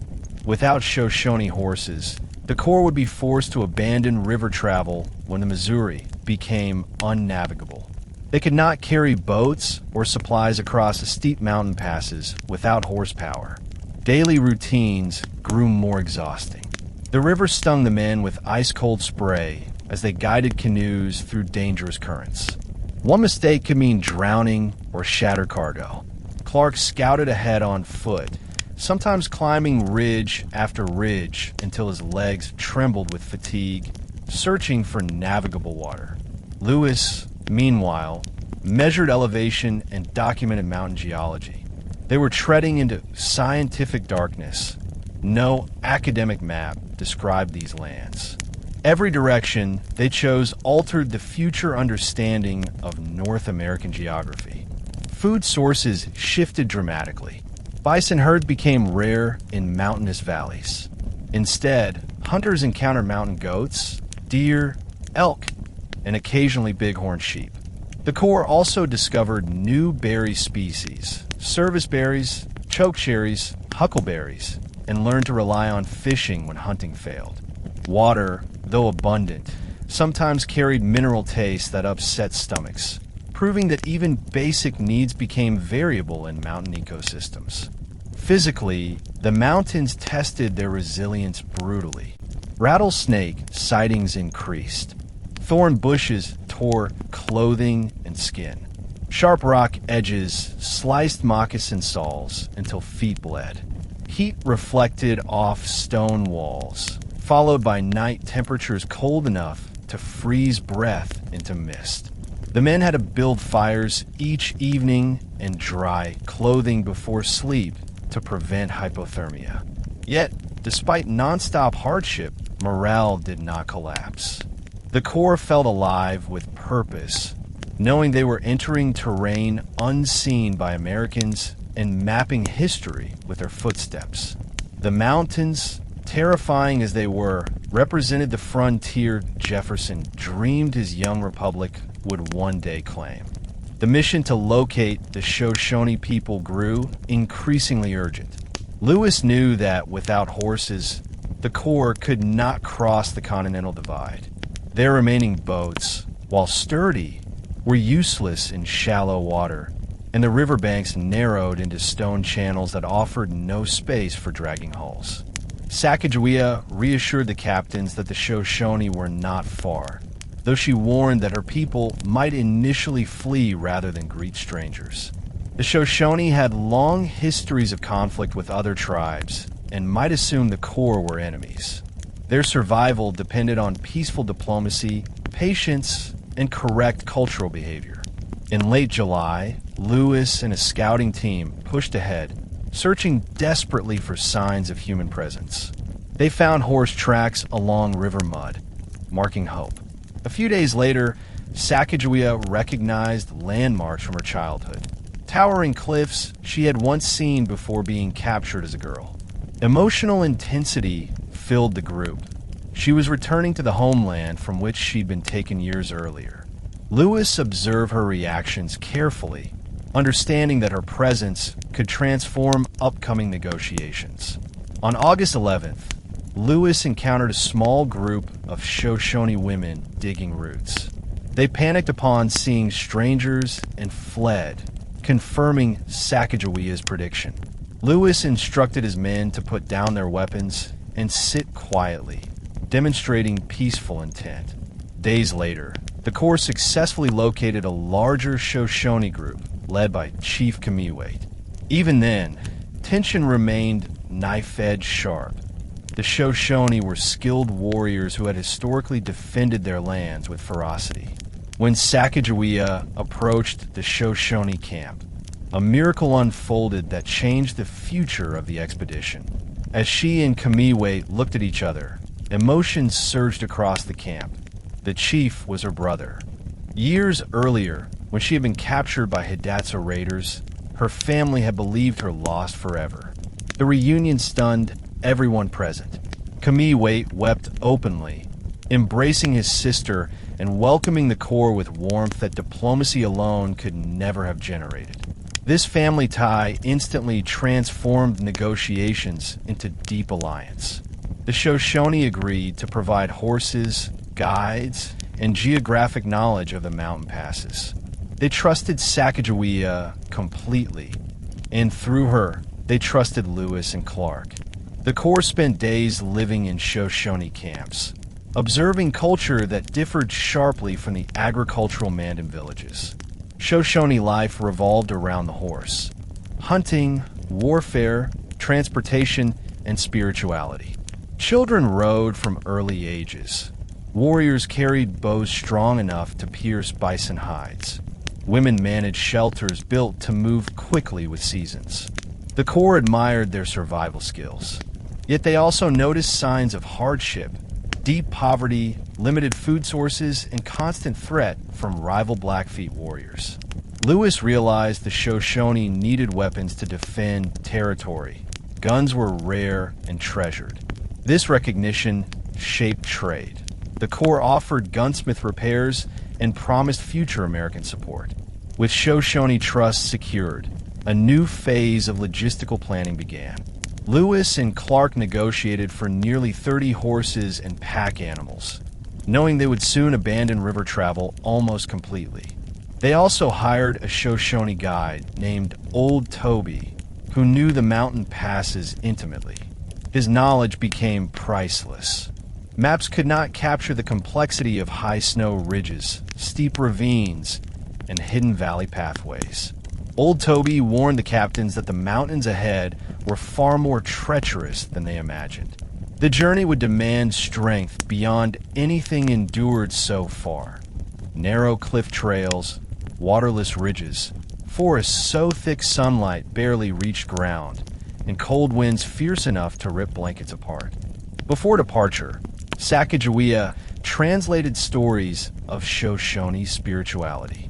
She explained how her people viewed the mountains as sacred guardians, living beings that shaped identity and destiny. Lewis documented these beliefs with fascination, recognizing that Western landscapes carried cultural meaning far deeper than scientific measurement alone. Clark noted details about horse care, saddles, and Shoshone hunting tactics, understanding that adopting indigenous knowledge meant survival.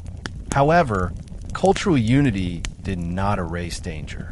Shoshone horses, untrained for military travel, sometimes panicked on steep cliffs, nearly throwing riders into ravines. Packs slipped and tumbled down slopes, causing precious supplies to break open. Meat spoiled rapidly without salt, forcing hunters to rely on luck. Nights grew cold enough to freeze river eddies and stiffen fingers on rifle triggers. The men wrapped themselves in buffalo robes, breathing clouds into the darkness as wolves howled from distant ridges. Yet there were moments of breathtaking beauty: sunrise spilling gold across snowy peaks, endless forests echoing with birdsong, mountain valleys filled with wildflowers no botanist had ever named. Lewis wrote that he felt humbled by nature's scale, admitting that no human drawing could capture such magnificence. The Corps shared these emotions, pain and awe interwoven into every step forward. Strong bonds formed between the Corps and the Shoshone during these weeks. They shared meals, traded language, exchanged stories, and laughed at misunderstandings that arose from cultural differences. Sacagawea's son, Jean-Baptiste, became a symbol of unity. Both Native and American futures carried in his tiny presence. Still, time pressed hard. Snow threatened to fall early. Food was never guaranteed. The mountains loomed. The Corps prepared mentally for the most dangerous chapter of their journey, aware that countless unknown miles remained before any sight of the Pacific coastline. As the horses began moving west toward the Continental Divide, the Corps crossed a symbolic line in American history. They had left behind river civilization and now walked paths shaped by ancient indigenous footsteps. Their expedition had become more than mapping. It had become cultural exchange, spiritual challenge, and survival against overwhelming odds. Ahead were storms, starvation, and near death. But also ahead was triumph. The dream of reaching the Pacific Ocean was no longer myth. It was a destination drawing nearer with every step over mountain stone. Crossing the Continental Divide marked an emotional and geographic turning point for the Corps of Discovery. The Continental Divide, where waters began flowing west toward the Pacific rather than east toward the Atlantic, was more than a mountain range. It represented a doorway into a new world. For generations, American thinkers believed that once explorers reached this divide, they would discover a great, gentle river flowing west directly to the Pacific Ocean. Jefferson imagined that the Missouri's western counterpart would provide a smooth water route, making transcontinental trade easy and rapid. But when Lewis and Clark reached Lemhi Pass, located high among rugged mountains, they realized the truth was far different from the dream. Instead of vast valleys and western rivers rolling gently toward the ocean, they faced jagged ridgelines stretching endlessly into the horizon. Snow-capped peaks surrounded them for miles, and no simple western river system existed. The geography destroyed the myth of the Northwest Passage. Even so, the accomplishment of reaching the pass was profound. Lewis stood at Lemhi Pass on August 12, 1805, and reflected in his journal that he felt the vastness of a world beyond the knowledge of civilized nations. He viewed mountain ranges rolling one after another, like waves frozen in stone. Standing at the top, Lewis filled with pride, because he had walked to the very heart of a continent few Americans had imagined an accurate scale. But his sense of wonder was quickly replaced by concern as he studied the landscape. Everything before him suggested difficulty beyond their most extreme previous hardships. Rivers too shallow to float boats, trails too narrow for horses, cold winds fierce enough to chill bone, and forests dense enough to swallow men. The Corps disassembled their canoes, cached items they did not need, and prepared horses for long overland travel. They shifted from navigating water to navigating steep terrain. Horses stumbled on loose stone, sending sparks into the air. Mud sucked the hooves. Rain turned mountain trails into slick slopes where one wrong step meant plunging hundreds of feet down ravines. The burdens on every member of the Corps became enormous. They carried not only supplies and scientific equipment, but the weight of national expectation. The Continental Divide symbolized success for the nation, but crossing it demanded absolute endurance from the Corps. Sacagawea experienced powerful emotions at this location. Having been born among the Shoshone, the return to her homeland reminded her of the stories, songs, and people from her childhood.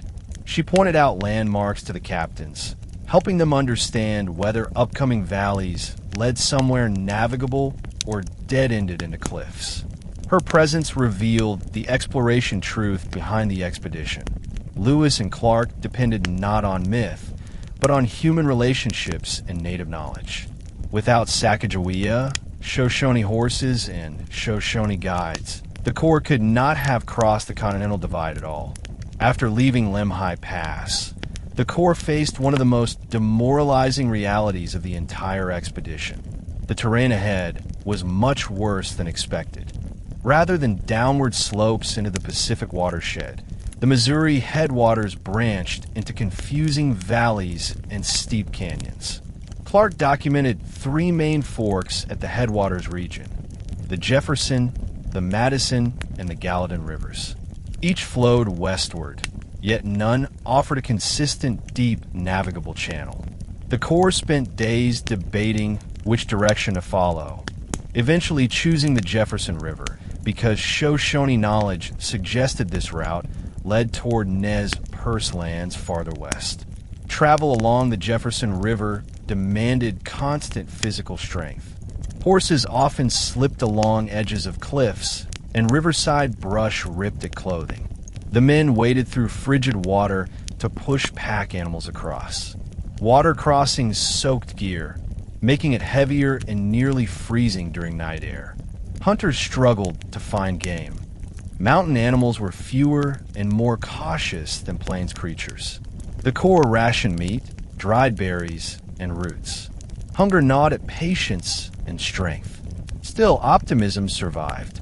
The men believed that once they reached the Bitterroot Mountains, they would find a tribe known for generosity and guidance.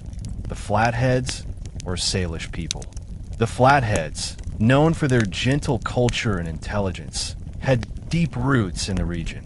When Lewis and Clark finally found a group of Salish in mid-September 1805, the meeting changed the expedition's fate. The Salish shared food, traded horses, and showed kindness that touched the Corps deeply. Clark wrote that these people were among the most hospitable tribes encountered.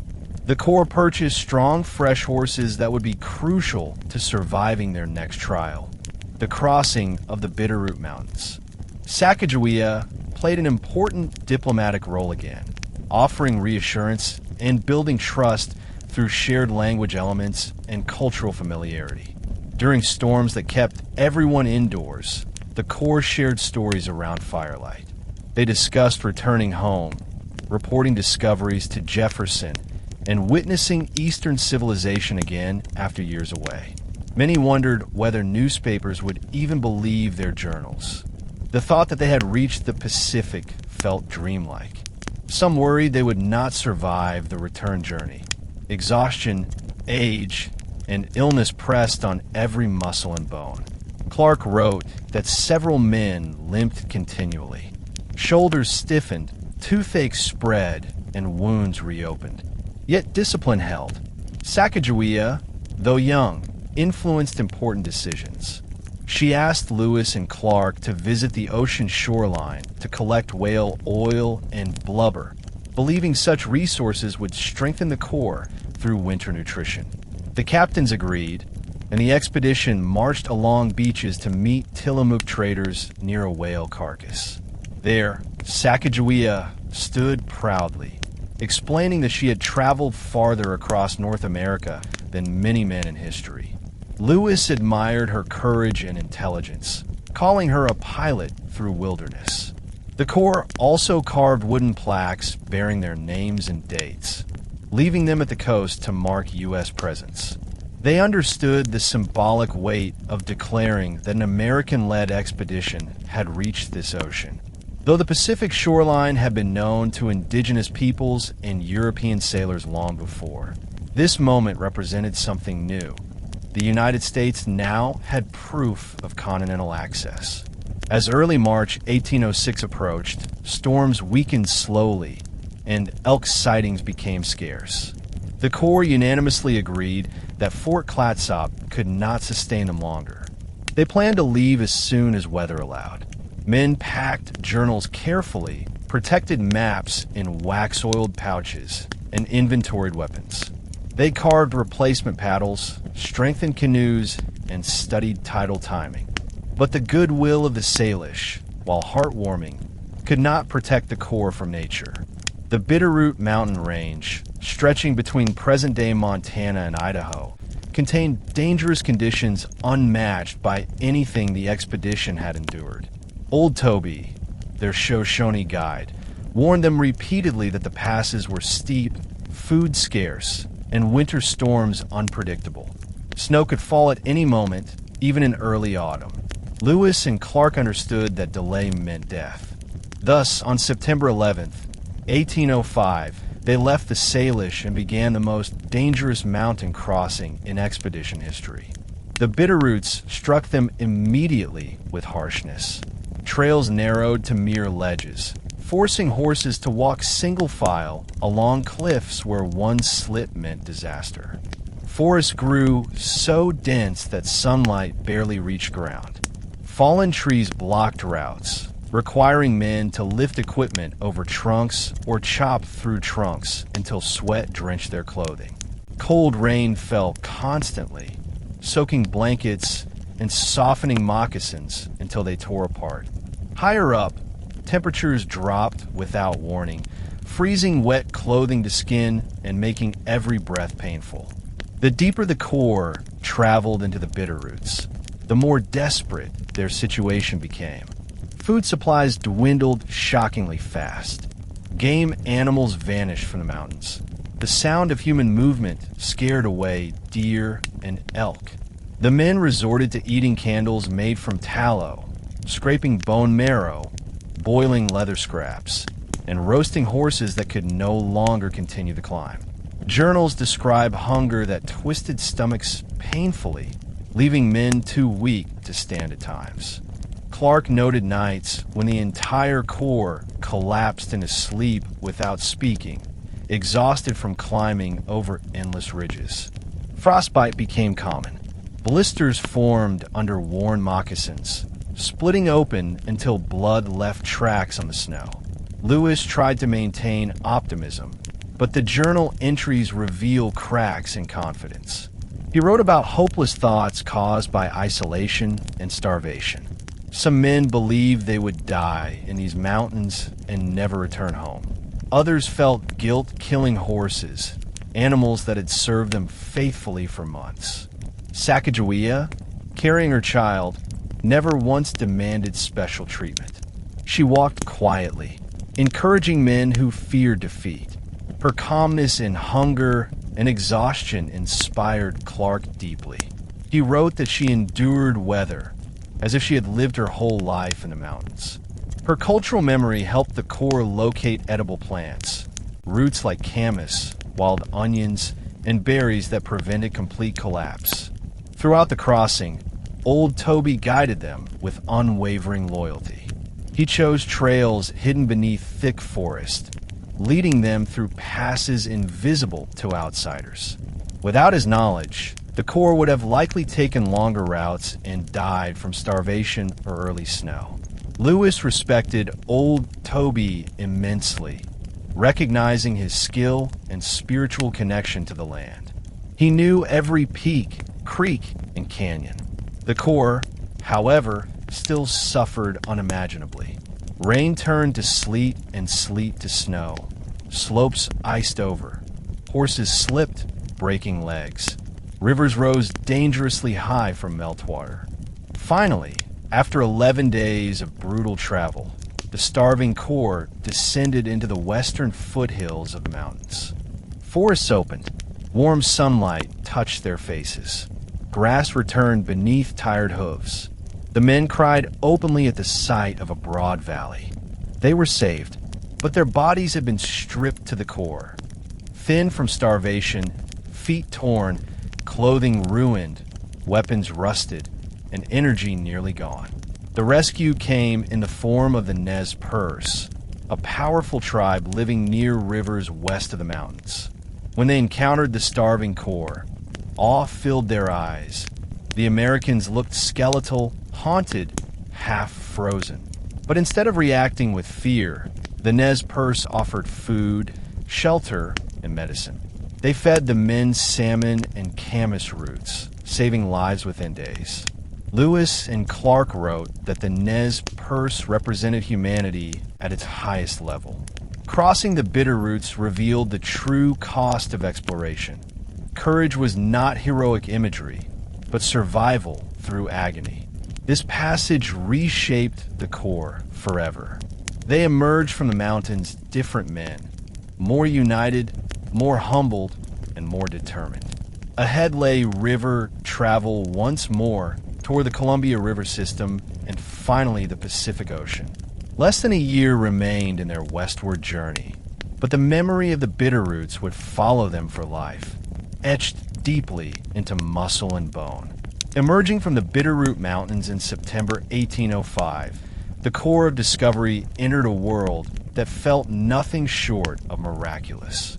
They had reached the western slope of the Rockies, alive though barely. Their bodies trembled from hunger, muscles burned from constant climbing, and feet bled inside broken moccasins. Blankets were shredded from days of sleet. Their guns had rusted from rain. Men walked like ghosts, believing death had nearly claimed them in the mountains. Yet below them lay open valleys rich with grass, forest, and flowing rivers, a geographic rebirth. But even this blessing would have meant nothing without the presence of the Nez Perce. The Nez Perce, also known as the Namipu, held the power of life and death over the Corps the moment they descended into the Clearwater River region. The tribe could have chosen fear or hostility, especially after a warning from Shoshone woman who believed white men would bring destruction to the west. Some young Nez Perce warriors considered killing the starving intruders, believing it's safer than trusting strangers. However, older tribal leaders argued for mercy and offered food instead of violence. This act of compassion saved the expedition.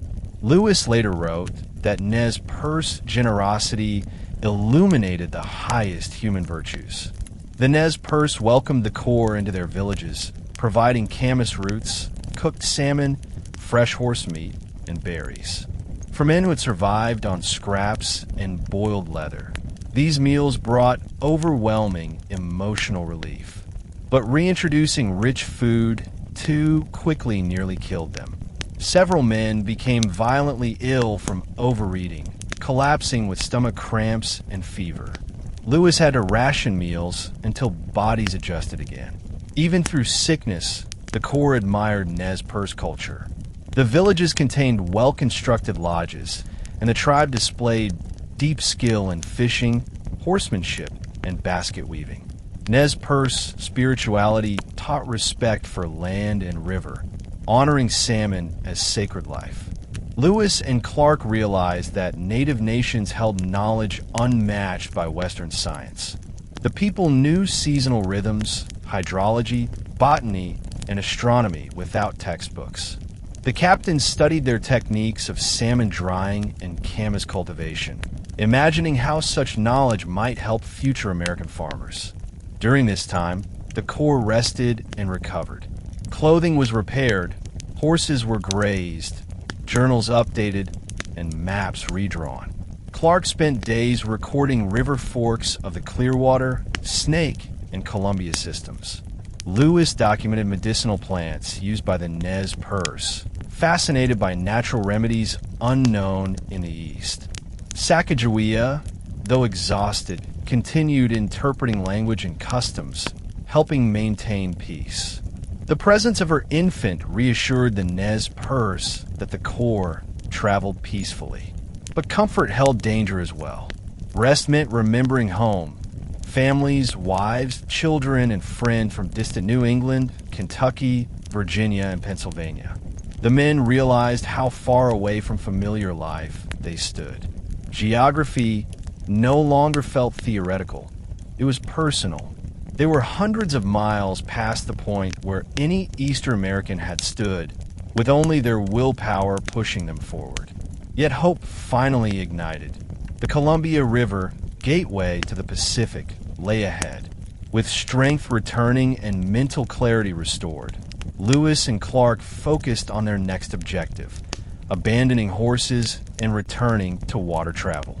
The Nez Perce offered guidance to the nearest navigable branches of the Clearwater River, explaining that the river would eventually join the Snake and Columbia, leading to the Pacific Ocean. But first, the Corps needed canoes strong enough to manage violent currents and vast distances. Having relied for months on horses and foot travel, the men shifted attention to woodworking. Constructing canoes required skill, patience, and technique learned during early river travel in 1804 and 1805. Using axes, adzes, and hunting knives, the Corps selected large ponderosa pine trees. They carved hollow interiors through controlled burning and scraping. Clark noted that the pine would form a resin-rich protective shell, making the vessels lightweight yet resilient. Nez Perce craftsmen advised on shaping bow angles and hull symmetry to guide canoes through shifting Columbia currents. Their knowledge impressed Lewis, who believed indigenous boat-building wisdom equaled or exceeded European methods. During the construction period, Lewis explored surrounding landscapes with scientific enthusiasm, describing tree species, soil fertility, and animal movement. He noted that Nez Perce horse herds were some of the finest he had ever seen, well-trained, large, and bred through generations of selective care. The Corps purchased additional mounts to carry supplies to the river launch point. Some horses would be sold back to the tribe later. Others would travel further west and eventually be traded to coastal tribes. One notable emotional moment occurred when Clark entrusted his beloved horse to Chief Twisted Hair for safekeeping. That gesture symbolized trust between cultures. While men carve watercraft, the Corps learned Nez Perce social structures. Leadership operated through wisdom rather than force, with counsel from elders valued above warrior strength. Women controlled food distribution and root gathering, holding crucial economic power. Lewis respected the tribe's philosophical view that community survival outweighed personal ambition. Though the Americans brought firearms, the Nez Perce treated them more as tools than symbols of dominance. Still, the expedition's internal challenges continued. Some men grew impatient, eager to reach the Pacific before winter storms turned western rivers into deadly traps. Rumors of early snowfall circulated through the camp. Lewis and Clark debated whether to leave sooner or delay travel to ensure boat safety. They compromised, finished canoe construction within weeks, assemble supplies, and journey west before the first frost settled. Meanwhile, Sacagawea shaped strategy again. Her knowledge of riverbank plants, especially edible roots, ensured future trade with distant tribes. She reminded the captains that having a woman in the group reduced suspicion as they approached new indigenous nations. Her infant son symbolized peace where words might fail. Lewis wrote that she represented the most valuable evidence of our intentions. Every night, the Corps camped beneath vast starlit skies, listening to the rush of distant river water, a sound growing louder each day, calling them to the Pacific like a destiny. By late September 1805, the Corps completed their fleet of new canoes, sleek, polished, and structured for strength and speed. The men stood beside them, admiring their work. Each canoe represented hundreds of hours of labor, sweat, and hope. These vessels would determine whether they reached the ocean or died in the wilderness. Heavy gear was transferred from horse packs to the boats. Powder horns, rifles, journals, clothing, scientific instruments, trade goods, and maps documenting their entire continental journey. The moment of transition was emotional. Horses that had carried them across mountains were hugged, fed, and handed back to Nez Perce friends who agreed to protect them until the Corps returned. Lewis recorded gratitude, noting that without the Shoshone and Nez Perce, American expansion westward would have remained limited by mountain barriers. Launching the canoes on the Clearwater River marked a rebirth. The moment the vessels touched water, men cheered. After months on land, their muscles remembered rowing rhythm instantly. But the Clearwater was no gentle Missouri tributary. It flowed rapidly, filled with rocks and rapids. Canoes bounced violently, slamming against waves, rotating unpredictably through narrow bends. Clark shouted navigation commands as men paddled desperately, fighting turbulence. Sacagawea demonstrated river skill too, helping balance the craft and calm men during sudden surges. Her child slept through most of the journey, wrapped tightly against her body as spray soaked everyone aboard. The Corps soon joined the Snake River, then later the mighty Columbia. This was the water system they had dreamed of from the journey's beginning. The river pulled them west faster than any march. The men felt powerful momentum. Each rapid carried them closer to legend. The scenery astonished them. Towering canyon walls stretched upward like castle battlements. Sunlight reflected off layers of volcanic stone. Salmon leapt upriver, their migrations shaping indigenous economies. The Corps watched fishermen using spears and dip nets from stone platforms, harvesting salmon in incredible numbers. Lewis wrote that such methods showed engineering intelligence and deep ecological understanding. Still, river travel brought new dangers. Cold water nearly drowned men thrown overboard.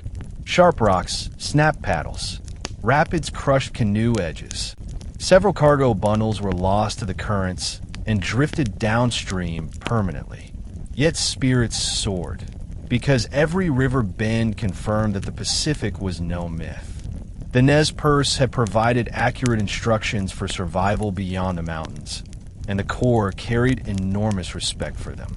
Lewis believed diplomatic bonds with Western tribes would become the cornerstone of future American presence. Clark imagined trade towns rising along these riverbanks, linking the Pacific Northwest to the growing Atlantic states.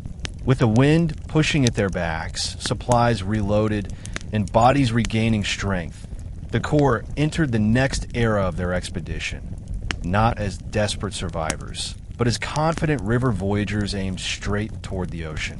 Ahead lay towering waterfalls, coastal tribes, and storms roaring in from the Pacific itself. The dream that had once seemed impossible now felt within touch. As the Corps entered the Columbia River system in early October 1805, a profound transformation occurred in both geography and psychology. For more than a year, the expedition fought upstream currents, pushing laboriously against the Missouri River, dragging boats, and suffering physical exhaustion simply to gain a few miles in a day. Now, for the first time, the water carried them forward.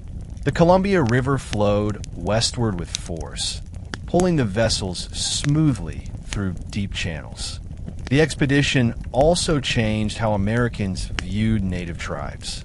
Before Lewis and Clark, most Eastern citizens knew little about indigenous life beyond myths or fear. The journals provided descriptions of government councils, agricultural systems, artistic traditions, spiritual stories, and hospitality rituals. Many Americans, reading these accounts, gained empathy and curiosity. However, other readers saw opportunity for exploitation, believing that cultural differences made displacement acceptable. In this way, the expedition became a mirror that revealed American character. Some saw partnership, others saw domination. Memory of the journey began shaping education. Schools taught children about Sacagawea and the Shoshone providing horses, about the Nez Perce saving the starving Corps, and about Mandan hospitality that sustained the expedition through winter. These stories painted native nations as essential contributors to American history, even if later government policy ignored those truths. The cultural memory of Lewis and Clark built a foundation of admiration and guilt that future historians would continue examining. Psychological transformation occurred on societal scale too. Americans learned that the world contained more than their farms and towns. They realized that distant landscapes held new climates, new species, and new human relationships. This expanded worldview encouraged scientific curiosity, migration, and cultural blending. Families that once dreamed only of farming in Kentucky now imagined Oregon valleys. Children grew up wanting to see the mountains described by Clark. Even those who never left home felt the West calling through imagination, shaped by journal entries read aloud in taverns or printed in newspapers. Americans also began seeing wilderness as a place of heroism. Before the expedition, the West was considered a dangerous void filled with fearsome land.